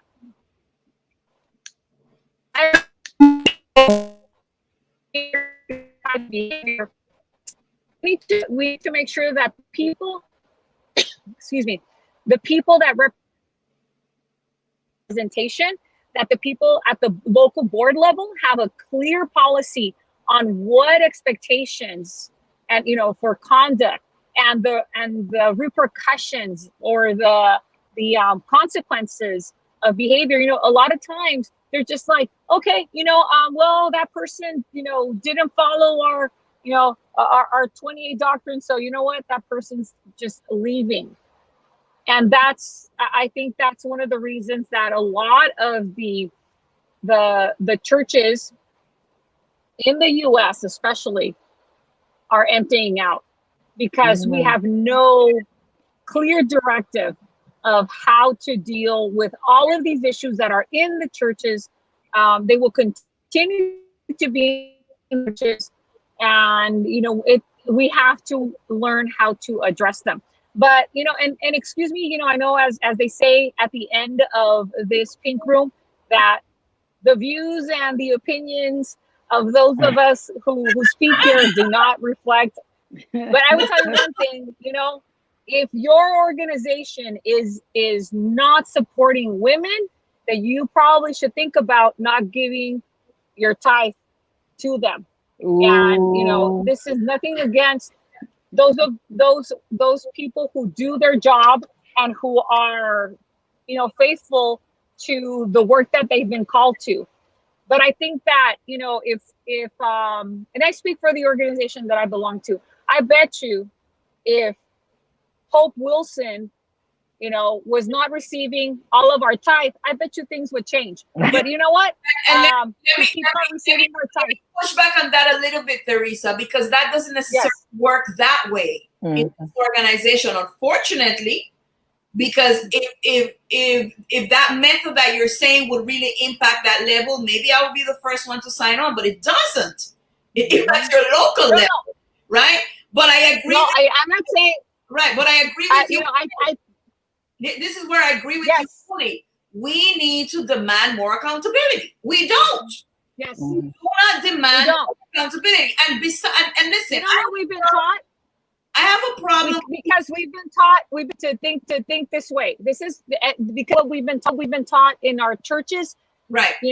Especially in our Hispanic churches, like, you give your tithe. You don't care what anybody does with it. That's God's problem. Between you and God. Between them and God. Our problem. Right. You know what? It's we have to make these people accountable for that's not the way. What they if they are not representing us. Yes. Yeah. But Teresa, let me push back on that, because that is not the way this church is structured that way. If it was, that method would work, but it doesn't work. You're going to end up hurting your local people. That's what's going to happen.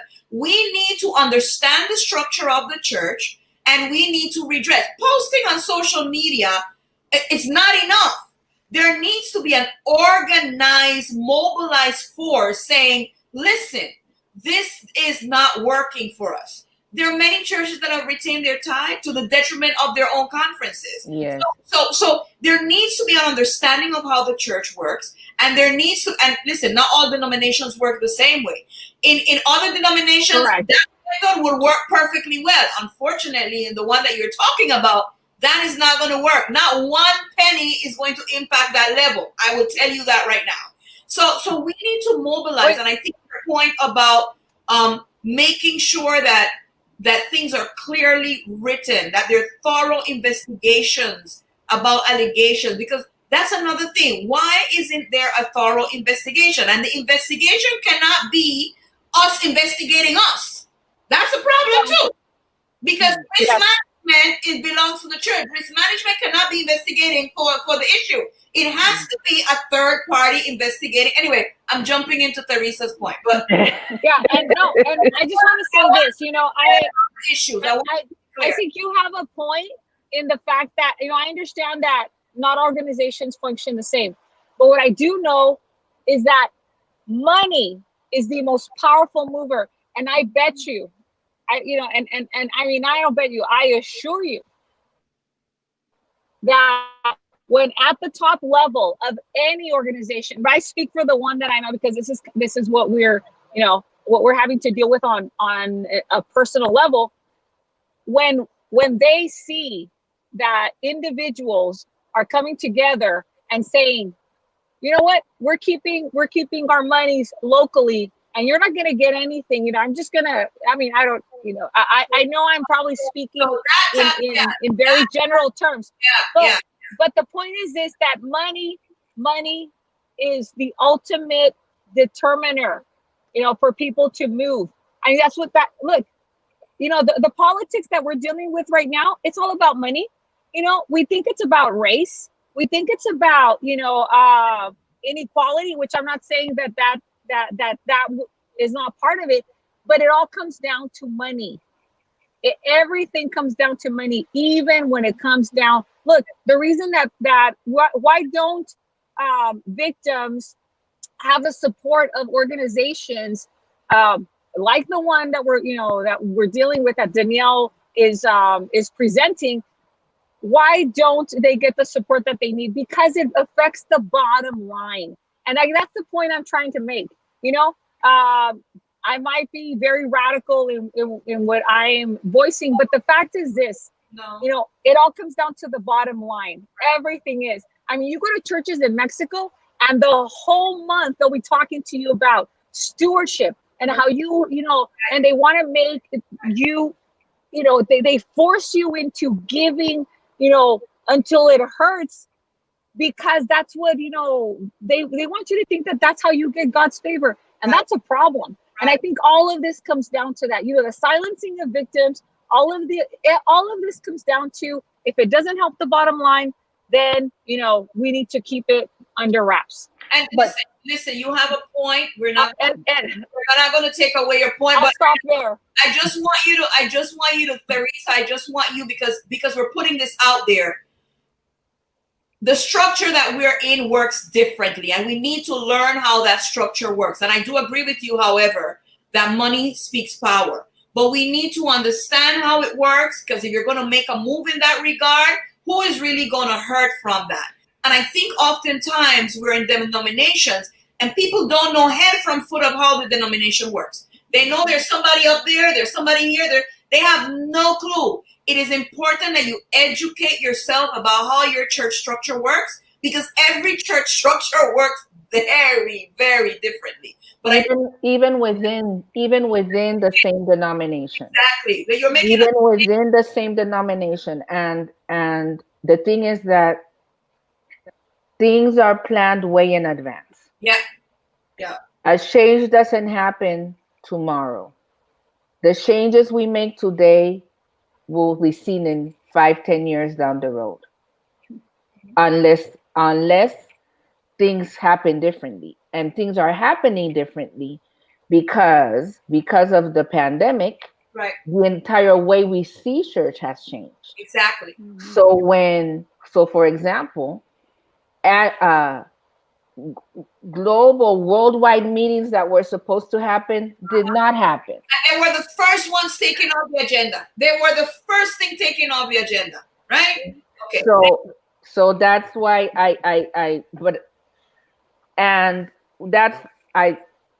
I'm in total agreement with Theresa. We need to find a way to make our voices heard. Right. In the secular world, money speaks louder in a more immediate way. Right. It does not happen as immediately in the way our church structure is set up. Right. And how we navigate that has to be part of this process of our agenda forward. That's right. That's right. We need to mobilize within the structure that is existent and not believe that it's going to work the way it works in other structures. So, Sean, I'm sorry we stole your thunder. You have a very good point. We apologize.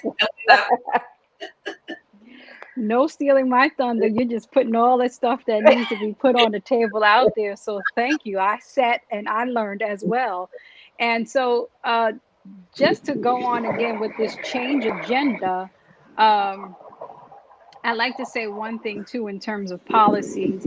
Just like we should not and we are not exempt from following the laws of God or whom we believe in, neither is the church. We must also abide by the laws of the land. That's so right. There should be policies and things put in place where you as a human being will also have to follow the laws, be it God's laws or the laws of the land. The other thing that we really didn't put on here is the change agenda, that we as women also have to look at how we view these experiences when we hear them, the abuses that take place of other women, in particular by clergy, when not that we're shocked, but we're so conditioned to that protectionism again, that we also negate the fact that sexism and gender equality has always existed when man started to formulate the different sects of religion, in my view and opinion. So I think we as women have to look at it and acknowledge that sexism and gender inequality does exist in our churches. And sometimes when we hear these things, because of our views, we don't like to believe that they happen and that they exist, which is why we too further victimize the women and the families and the children who need the support. So that's just a little bit of food for my thought. And then just to add, before I even touch my piece, a little bit about the structure, just like race in particular in America, a lot of our churches and different denominations as a whole or as a body has been inattentive and neglected exactly how our organizational structures are playing a major role in this abuse, period. And I'm going to leave it there. And I'm going to go to my point here, where it talks about how these offenders, and granted, clergy, they're human too. There's no perfect being, and we're not beating up, we're not bashing people. But to know that you're in a position of power and of and influence, these are some of the things that need to be on a path moving forward. That any offender should not be allowed back into any of their positions until they have gone through some level of healing, forgiveness, and it needs to be in a certain amount of time. You can't take a one-day online course and say, just because of COVID, I can't go and go through this session. You need to sit in your mess and recognize this offense that because of patriarchy, in most instances, is swept under the rug and not dealt with. And because it's not, you feel like you have this power and this privilege that it can continue to be swept under the rug in a host of denominations and not be dealt with, and you get shifted from church A to church B, from position A to position B. And because in time, sometimes we do forget and our minds go in other places, that offense no longer becomes an issue, but that offender continues to be an issue, a major issue in our religious institutions. So there needs to be definite, immediate corrective action. And if it means firing instantly, fire instantly. This is some of those clear policies that need to happen now. I'm sorry, yesterday. And then if they need to be removed, so long, we love you. We're still available here because we're going to treat anybody with respect, right? And even though you have offended, you have a right to redeem yourself, to go through this process, but you need to be in another place at another time dealing with your atrocities that you're causing. Be it a rapist, a child molester, domestic abuse, whatever the offense may be, where you're offending another of God's children, there needs to be some discipline. It's just the same as when parents teach their children or they pop them on the finger, don't touch the hot stove. They remember it. You need to remember that you have offended someone and that it is not right. It is all wrong, that everything you've done, and even because you were abused, maybe, and you continue to abuse, you need to end that cycle and look at the root cause of it so that your new route or your new route takes you to a place where you learn to be who it is that you're supposed to be, where you're no longer causing harm to God's children in this world. That's my piece in terms of what those offenders should go through. Right, right. And the point that we want to touch about ministerial and seminary studies, this is critical. Particular, I find it is critical because they need to be the places where evaluations take place before these people are sent to congregations, right? So ministerial and seminary studies is the time where we need to deal with brokenness, we need to deal with traumas, we need to deal with addictions, not just giving people workshops. I imagine that they do, I don't know. But there needs to be an in-depth, required, consistent therapy and intervention. I remember when my husband went to do chaplaincy with another denomination. He had to do 2 sessions of therapy weekly, one individual and one with his group. He would not graduate as a chaplain unless he went through that. We need something similar for our denomination, and it needs to happen in seminary. So we need psychological assessments that they need to take place. Seminary is the time to identify the problems. I could tell you stories of people who come and then you hear, oh yeah, in seminary they used to do this. They were wild out. They raped this one. How the heck did they get hired? So seminary needs to be the place where that is seen, where that is dealt with, where therapy is given, where intervention, where people come out knowing, listen, I have this weakness, I have this issue, so that we can identify those behaviors and those tendencies before they come to congregations and prey upon the vulnerable. And Norca, I think that I don't think I'm speaking out of turn to say that you notice the charismatic personality while they're in seminary. Absolutely. Right? This isn't something that happens necessarily 20 years down the road. From first, second year, you know who's a star. We know, we have friends in common. We had a friend in common who lost her life. Okay? Yeah. The catch. Yeah. Tall, handsome, great athlete. What happened? Sweet, beautiful, soft, sensitive soul our friend was. This is something that you can tag from the beginning. It can be prevented. It's not something that suddenly blossoms when they get a big church. So if you can tell from the get, that someone has certain types of tendencies, then that person needs counseling, that person needs guidance. They may need another career path. If you're seeing that you're putting people at risk by giving them the souls of people. Yeah. This is eternal life we're talking about. This isn't this isn't only temporary life. This is eternal soul salvation that is put at risk when someone abuses someone in their role as a clergy person. So let me read a couple of comments that are here. Jedidah says, share the leadership not only with women, but with the youth. Wow. Absolutely, Jedidah. There is a great lack. We have young people that are coming out, are professionals, making six-figure salaries, and yet still you have churches that will never put them to lead. It makes absolutely no sense. Those things need to be looked at. Jillian says we can have clear policies, but how every leader interprets, implements policies different. I want to push back on that. Then that means the policy is not clear. Policy, if the policy is clear, there is no room for you to interpret it how you want it. There's a voice club that you decide how things go, which is different. Abusers are also members in leadership and non-leadership roles, right? Path forward must be accountability and training children and parents to identify abusers and have reporting measures. This is so very true. I'll share this with you. Treat sexual misconduct in the church the way you treat medical errors. Individual accountability. What root analysis? I agree. The system. Yes.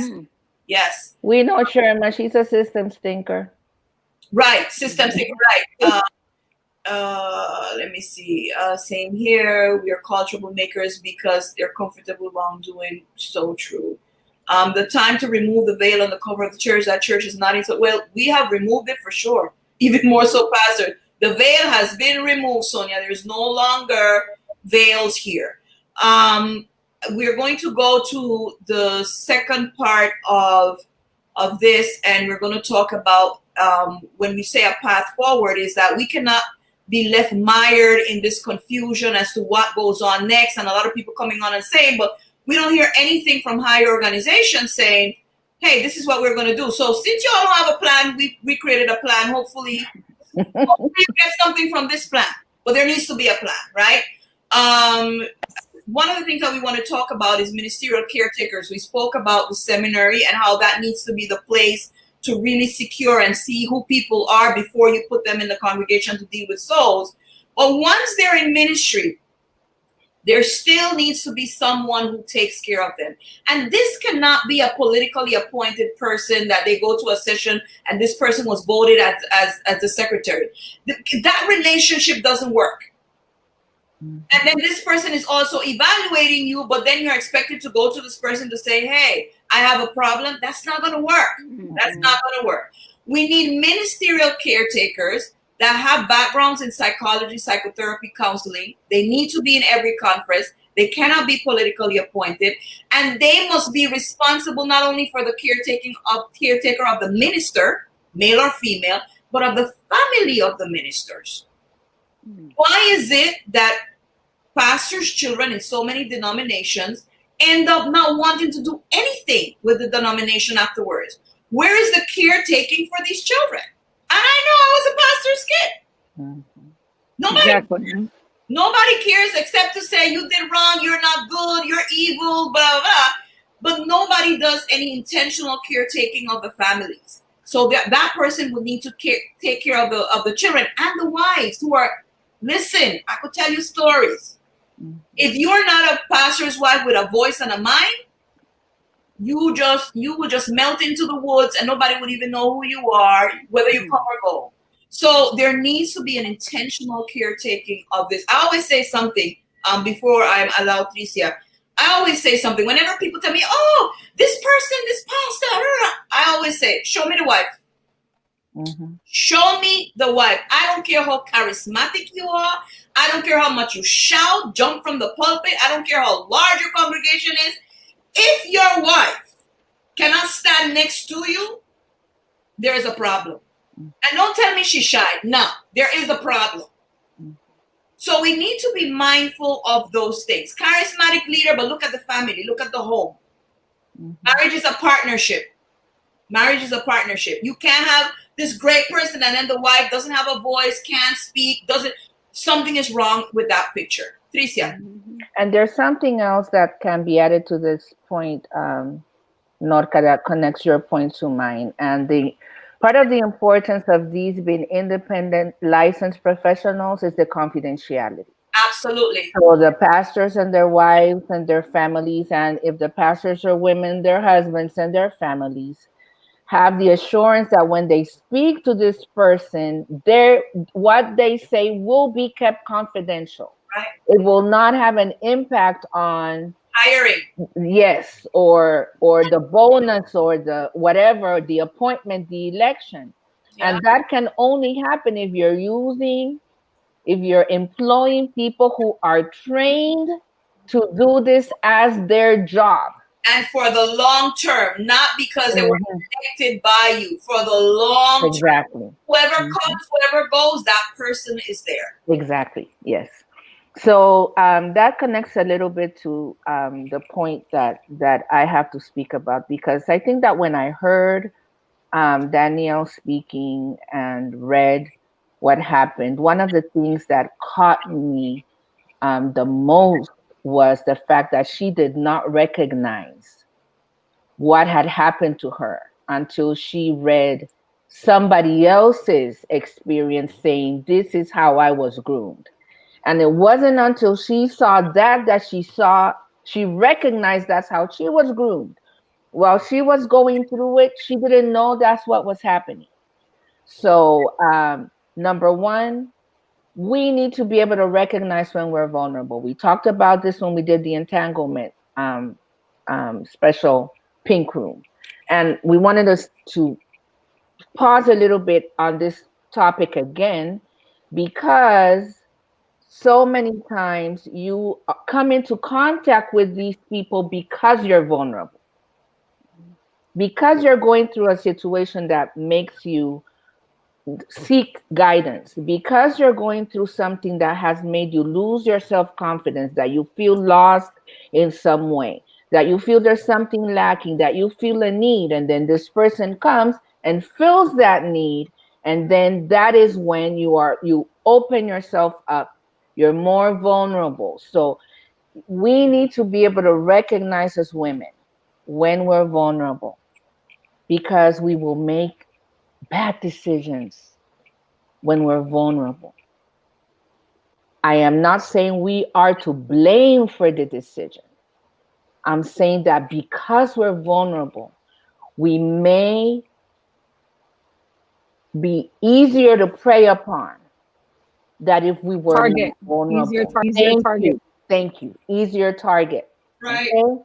So we need to be able to recognize when we're vulnerable and then find someone who is professionally licensed to help us.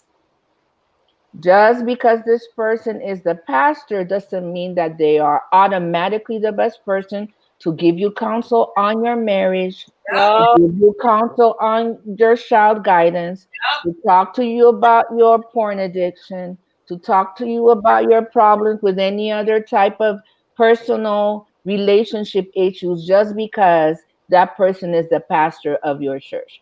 That does not automatically give that person credentials or qualifications No. to deal with this sort of stuff that is heavy That's and right. that needs skill, needs 4 6 years of learning different theoretical frameworks and knowing the different types of strategies and techniques that work. That person themselves is going to therapy. Therapists have therapists so Right. that they can unload all of this that they're being filled up with. Right. And if you do not have that, and you go to this person and that person doesn't have that, then they're dealing with you out of their own Absolutely. lack. This is lack. Yep. So the issue is that, and the reason why this term cognitive dissonance, you can know in your head it's wrong, but it doesn't feel wrong. It feels right. And then you just have someone in authority also saying, and I know people will say, well, she should know better. She's an adult. Wrong is wrong. Thus saith the Lord. You know it's wrong. You know it shouldn't be done. Set all of that. Just park it somewhere else. In this situation, because you're vulnerable, because the abuse may have happened before you were able to grow into your mature mind, because there may be paths in your brain that have been written in a way that make you more susceptible to falling prey to these things, then we must serve as protectors and make sure that as part of these clear policies, people in the church know that if you have such a type of issue, the pastor is not the person you go to. This is the type of person you go to. So we need to be able to recognize, seek therapy from licensed professionals, and understand that even though it may feel good, it may not be the best thing for you. And you need to be able to talk to someone who can help walk you through until you're stronger in a better position. Definitely, I totally agree with that. Oh, Shonda, you're saying? Just to add a point to what Tricia was saying, and that I think the compensation that should come from within these religious organizations should be such that if they choose not to use a licensed person or therapist within that particular religious institution, they should be able to have the choice and have compensation Access. for seeking an independent outside of that particular religious organization, so that when they have felt that, you know, they have mistrust and don't believe in spiritual leaders anymore, that they have a chance to still receive a level of healing. Mm-hmm. Yeah. And I think, and forgive me, Shonda and Teresa, just one thing. One of the ways that some church structures are built, you get family, life, children, Sabbath school, health. One person has all of those portfolios together, right? Women's, children's, all of that. The evangelist only does evangelist, but all the other ministries get lumped onto a person altogether. That means 2 Sabbaths a year, you do a special thing, and then you're filling up all the other weeks. So that in itself could be part of the path moving forward in regards to the structure. These types of ministries need to be funded. Right. This goes to Teresa's point, and this happens a lot in Latin America and the Caribbean. You have this one person who all these different things are laid upon this one person, oftentimes not qualified necessarily by studies to do this, but is doing it because of whatever charisma, friendship, nice personality, whatever that is.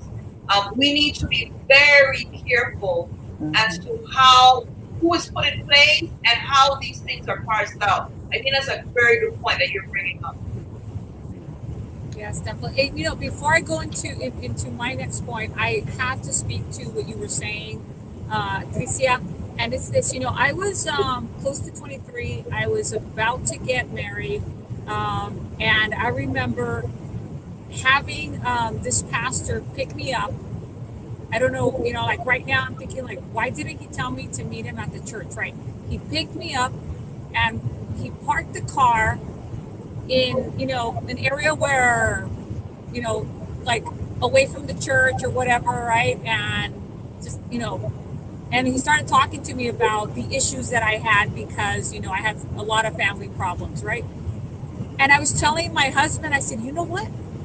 Now that we're talking about all this, I'm like, why would this pastor take me in his car to talk to me about, these issues? Because I was, gonna get married and I had all these, issues, and people are like, oh, think about this, think about that. And thinking about the fact, a lot of people were so vicious saying, she, that Danielle was, she was 23 or she, whatever. I'm like, if you're that age and your pastor, which you have been taught, you have been indoctrinated, they have trained you to place in a position of honor, and they want to talk to you. I'm thinking, that was so wrong for that pastor to do that.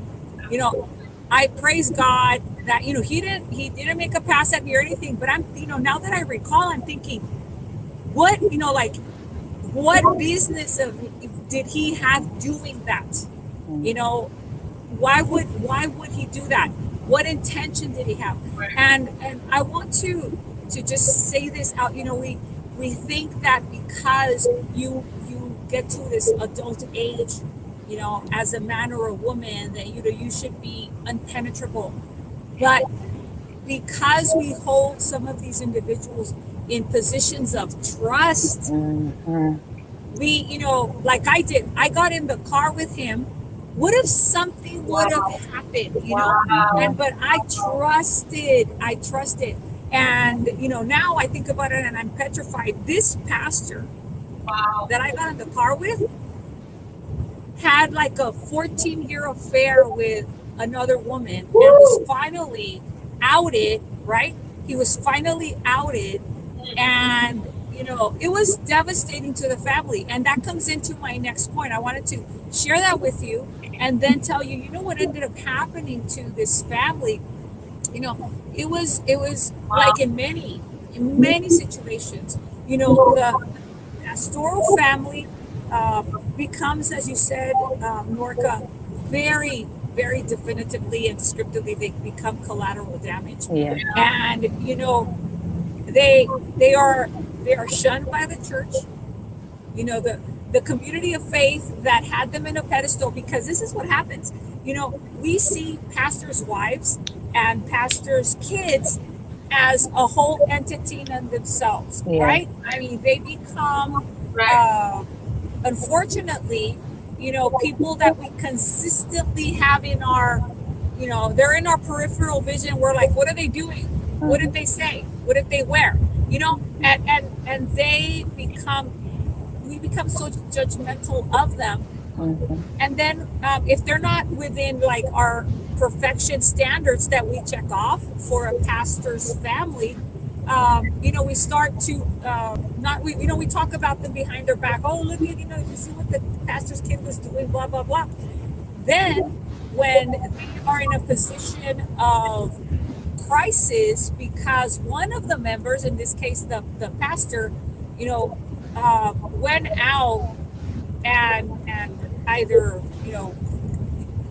became committed infidelity, whatever what the situation was, we just totally forget about them. We totally forget about them. They're no longer part of the community. Of the community.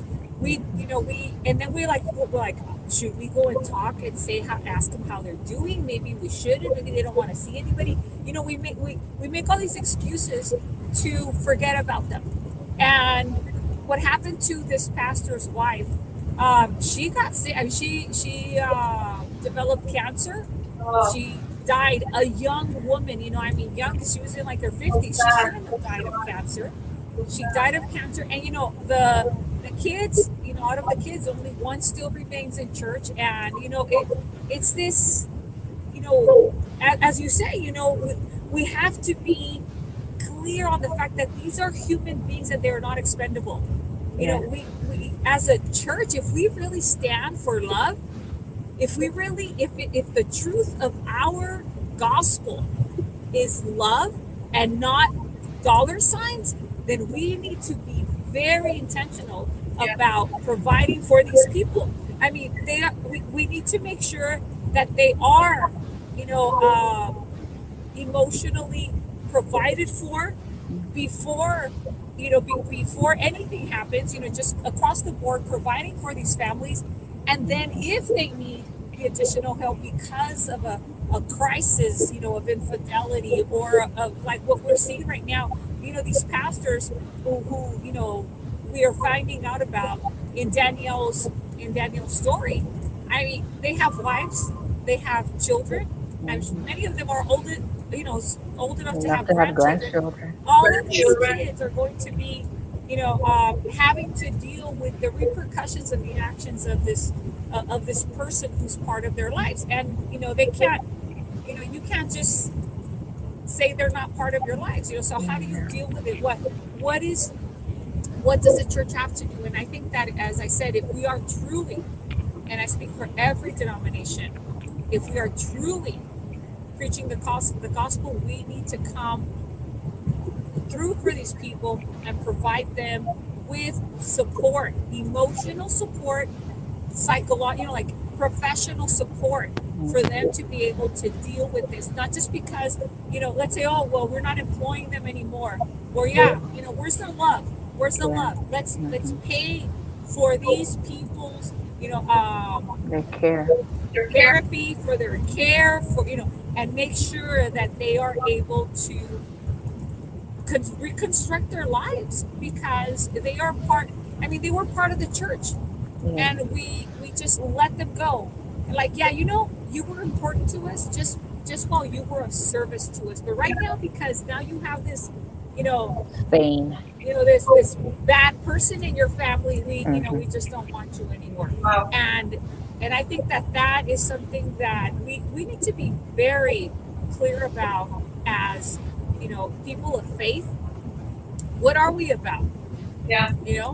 If we're just letting all of these women and children, through the cracks, and they're being lost, as you said, a lot of the people are just so disillusioned because, as Will.i.am would say, where is the love? Right?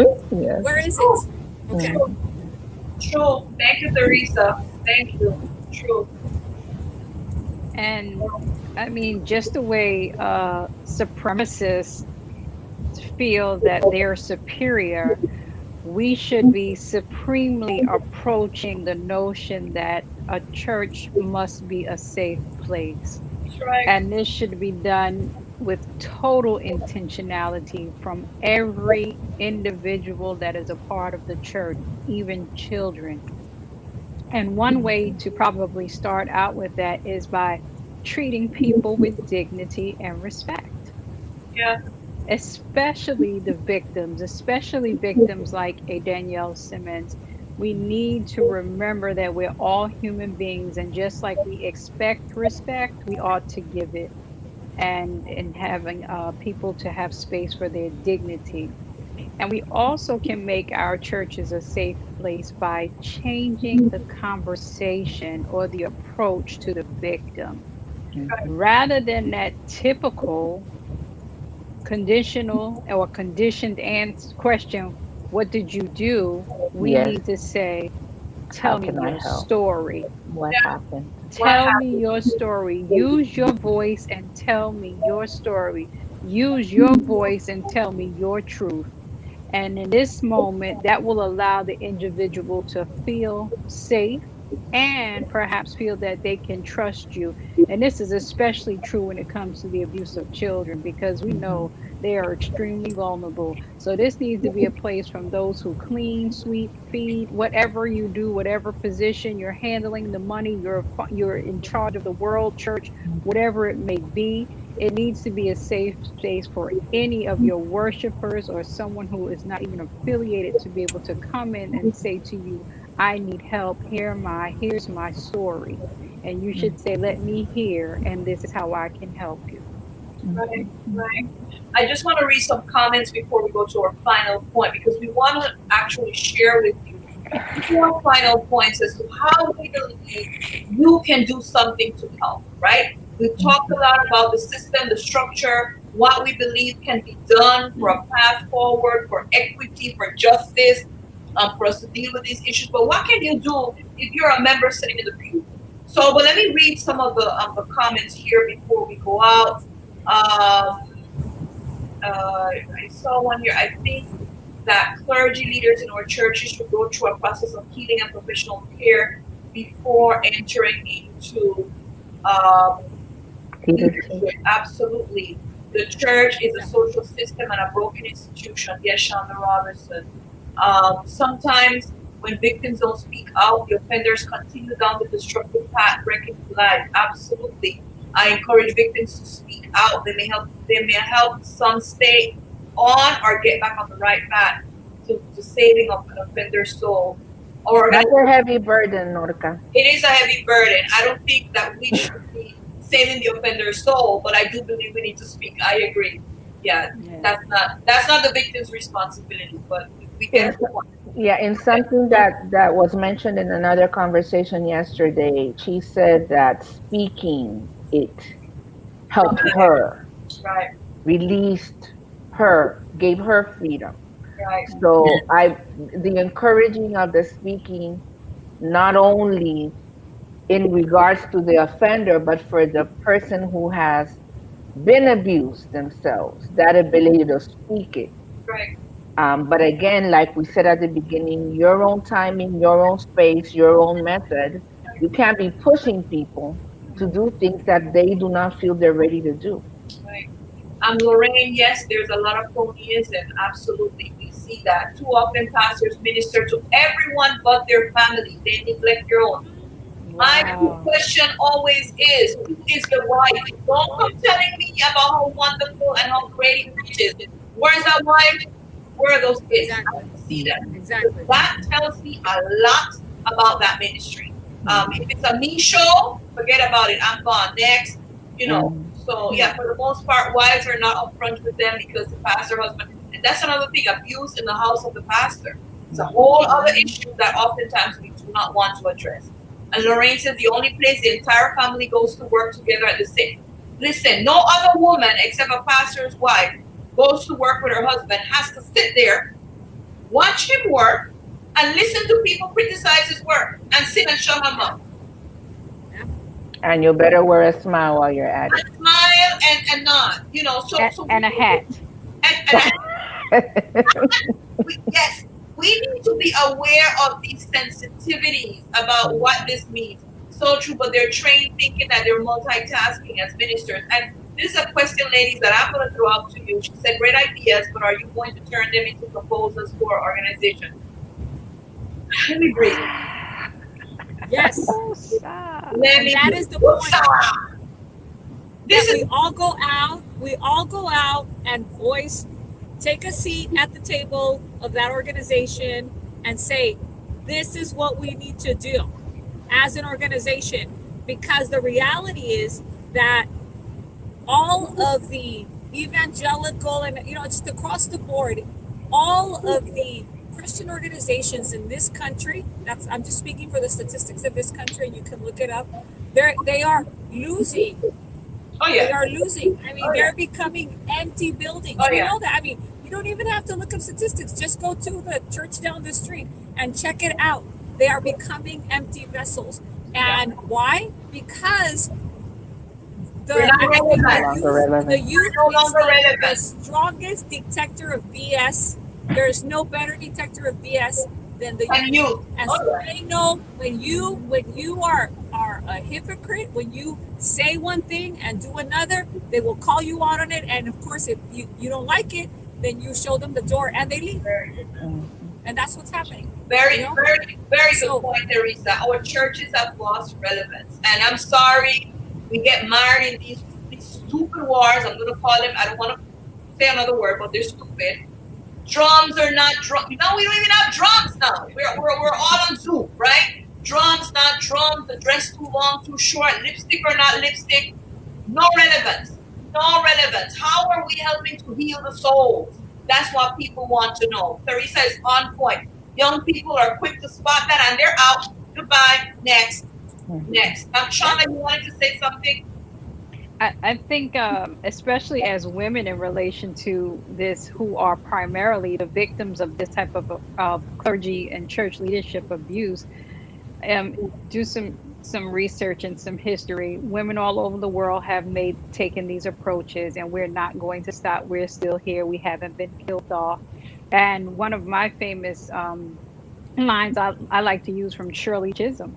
And she said, if there's no seat at the table for you, bring your own seat with your agenda to your organizations. That's right.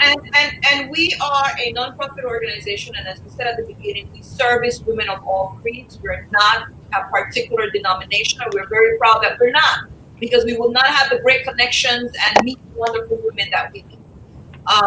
Do we service our particular denominations when we're called upon? Absolutely.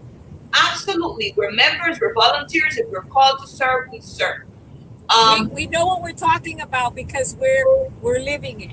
Absolutely. We speak with authority. So there you go, Teresa. We speak with authority because, again, let me go to my point at the beginning. We do the work. We just not have a platform to look pretty. We're doing the work. Our knees are bruised because of it. Our hands are dirty. We're doing the work with the women who are out there who need the healing. Would our organization listen to what we have to offer? I don't know. I have to breathe. I don't know.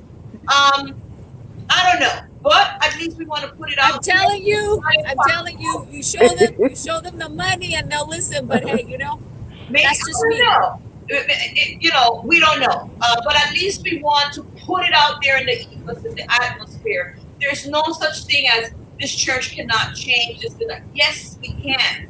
But you need to have a clear structure in place, and a structure that is supportive of victims, collaterals, not only the people we're trying to hide and cover for the people who are perpetrators. But we want to end with the following.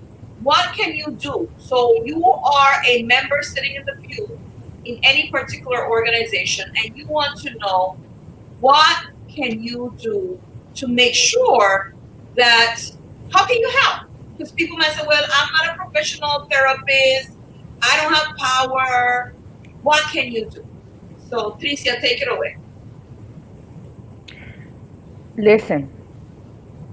Listen, and for someone to come talk to you, they need to have some trust in you. You don't start talking to people who never talked to you before. You don't go put your biggest secret in the ear of someone who is looking down at you, continually criticizing you, never gave you the time of day. You won't have anybody to listen to if they don't trust you. So the first step in listening to victims is just being a listener, being engaged, being kind. So people know that if ever I have a problem, I know I can go talk to her. That's the first step. And the way that happens is because you already are not judgmental. These three things, listening, casting no judgments, and becoming a safe space, are not things that you decide to start doing when there's a problem. These are things that are part of who you are as a person. That then the person who is going through the abuse recognizes in you, and then can go to you because you've listened, because they know you're not judgmental, because you've provided a safe space for others. So if you want to do something, don't do this just in function of what we're talking about today. Become that person that the person who's in pain can go to, and that they know that you will listen, that you will hug when appropriate and how appropriate, that you'll be a safe space. That's not something you can just put on and take off depending on the situation. That's something you are. Exactly. And as we go forward in terms of what it is that you can do, um, safeguard this victim just like you would safeguard your valuables. You know how some of us are with these items that we idolize, these materialistic things. Oh no, don't let my phone drop. Okay, oh no, don't let this victim fall by the wayside. Be that permanent bridge that does not crumble, but is going to lead them either back and forth, but primarily forward into helping them to get the help and the healing that they need. And guess what? Because a lot of us as women are usually taught to be seen and not heard, your silence is a part of the problem. So just as it says, sound the alarm, sound the alarm, sound the alarm. Do not keep silent. We were blessed with these for a reason. Use them and use them wisely. Yes.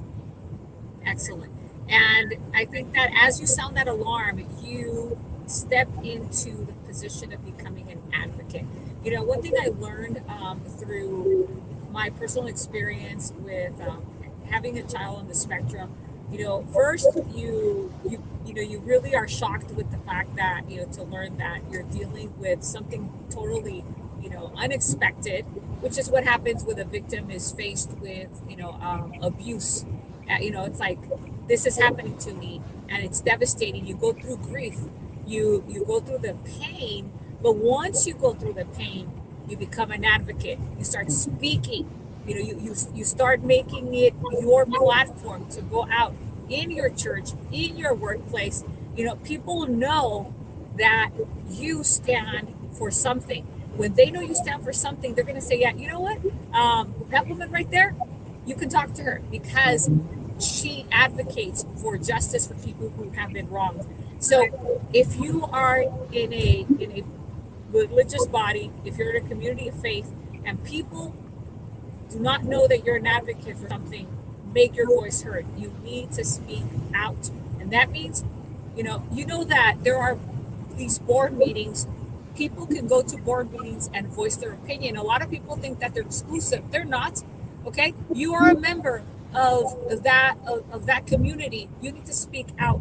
There is power in your voice and you need to use it. So make sure that as I repeat what Shonda just said to us, if there's no chair, you bring yours. Okay? Make room for yourself. So that's super, super important. It's very important to make sure that you keep tabs on professional help so you know where to lead people that need it. And also, in your own persona, let people know that is a safe space for them to approach. And also in your church, make sure that you're creating a safe space by advocating for the services that need to be provided. Make sure that no adults are ever in a room with a child by themselves, that there's always, somebody who is able to be accountable, that, young women are not left with, men in leadership without there being another woman there to be part of their, encounter meeting with her. Mm-hmm. I think her internet, she's traveling. I think her internet froze. There's, yes. Let me know when you can hear me again. Can you hear me now? Yes. We hear you. Yes, we can hear you, Teresa. Go ahead. He froze again. So there are that you can do. Think about if somebody asked, are you going to propose a lot of these things?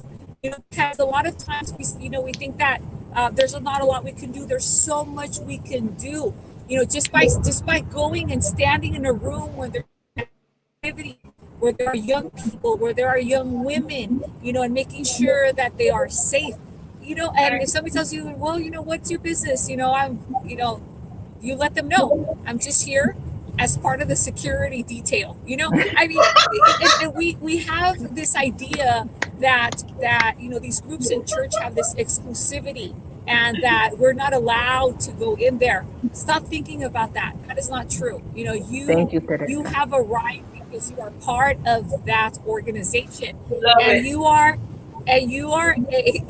a fee paying member when you tithe and when you give your offering.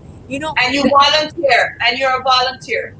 And you're a volunteer. So you know what? Let's be very clear about this. A lot of times we confuse God with the church. Okay, your relationship with God is one thing. The church is another. You form part of an organization that wants to make sure that other people feel loved. We need to do that. That's why churches exist, I hope, at least not only on a theological level, but on a practical level, to show the world that God loves them. I mean, that should be the only reason they exist. So, not to be places where people get abused or, get hurt. Yeah. But great points. Great points that Teresa brought here. I want to end with this one. Number 4, and then I'm going to read some comments which are coming in, which are very interesting, and we're going to wrap it up for the night. One of the things that we want to say to you is that you need to stop elevating charismatic religious leaders to positions of Godhead, and we spoke about that at the beginning. Support leaders in their work. I think there's nothing more annoying to me than to go to a congregation who's constantly battling with a minister and the work is not going forward. I find like that is not what we're here for, right? Support them in their work, affirm them. It is a very difficult job. They have to do a lot. Allow them to do their jobs. They are the ones who studied for the job, not you. Nothing bothers me more than elders thinking they know more than the pastor. You don't. You really don't. You need to go to school for it, right? But you need to be aware that you cannot put them in a position of they're part of the Godhead, and then they're so sacred that you are not able to hold them accountable when they need to be held accountable. And I'm not only saying members, I'm even saying pastors' wives. If your husband is not God, you have to sometimes say, hey, listen, check it out here. This here ain't good. It's wrong. You need to be able to speak truth to power. Yes. And I think that when we as women step up to the plate and stop feeling that we're second-class citizens and we're not supposed to say anything, and we're only here to scream, hallelujah, amen, and we really step up to the plate, things will begin to change. We want to share with you some of the final comments, which I think were really, really, really great. Chanel mentioned a good point here, and that might help with the question I was asked before, if we were the ones who were going to present the proposal. Yeah, tag your pastor, tag your leaders, tag them to the broadcast. Say, hey, I listened to this today. It would be interesting that you listen to that. Sound the alarm. Tag your people on it. Fiona said that she extends herself to educate young people to steer clear of the violence and abuse. Yes, use your own stories. Use your own stories to help out. Permission to be the security detail to protect. Everybody loved that one. To protect boys and girls, right? So yes, you have permission to be the security detail. You're going in there because you're making sure that everyone is, and it's not only ministers, just in general, that they're protected and they're safe. We want to thank you for taking the time. We've had a good audience today. They've been participating with us. Thank you for sharing and doing those watch parties. Tag Chanel's suggestion, tag a pastor, tag a leader with the show so they can hear from the voices of women, which are often not at the table. But more importantly, we want you to take the time to revisit this and listen to some of these ideas and some of the things that we've expounded. Take them with you to your congregation. Take them to your groups. We need to stop just the yakking away with no framework, right? We need framework, and that's why it was important for us to provide a framework so that people have something that they can go for. We also need to stop the bashing. The bashing is not going to take us anywhere. I hear you, I'm angry too, but we have to look for how do we move forward out of this? we cannot remain mired in this particular mess that we're currently in. And this goes for any congregation that is experiencing clergy misconduct. We think that we have tried our best to make this conversation relevant, to make it a conversation that is worthy of your time, but more importantly, a conversation that's going to open up other conversations. We have Pink Room, because it's a special edition, we're pushing our Pink Room for next week. We'll push it for 2 weeks forward. So in the next 2 Sundays, you'll hear from us once again in the Pink Room. We want to thank you for taking the time, for being with us today, and with my co-host, we'll say goodbye to you. Thank you, Teresa, who's driving. Where are you driving from, Teresa? Well, my husband's driving, so nobody think I'm doing anything illegal. But we're coming back. We're coming back from driving up to Phoenix, Arizona, and having our son vote for the first time. We took up his ballot. Incredibly proud, to have another one of our children, take that step and begin, their advocacy for, their participation as citizens in this country. So, and on that note, Teresa, we want people to watch the previous people. And we brought someone in, an expert. She spoke for maybe 30 minutes about voting. We want to invite everyone to vote. People out there telling you that because you're a Christian, you don't need to vote. Or I'm not telling you who to vote for, or even if to vote. That's reckless. That's that same mentality. Render to Caesar the things that are Caesar's. Go vote. You're part of this country. Contribute to the nation. Exactly.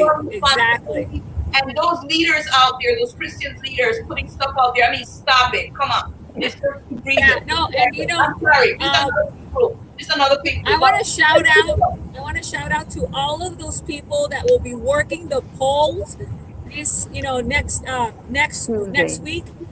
Thank you for your service. I'm especially thankful because my 16-year-old son, who is not able to vote yet, but he said, I want to do something. He's going to be working the local polls. So thank you to all of you poll workers.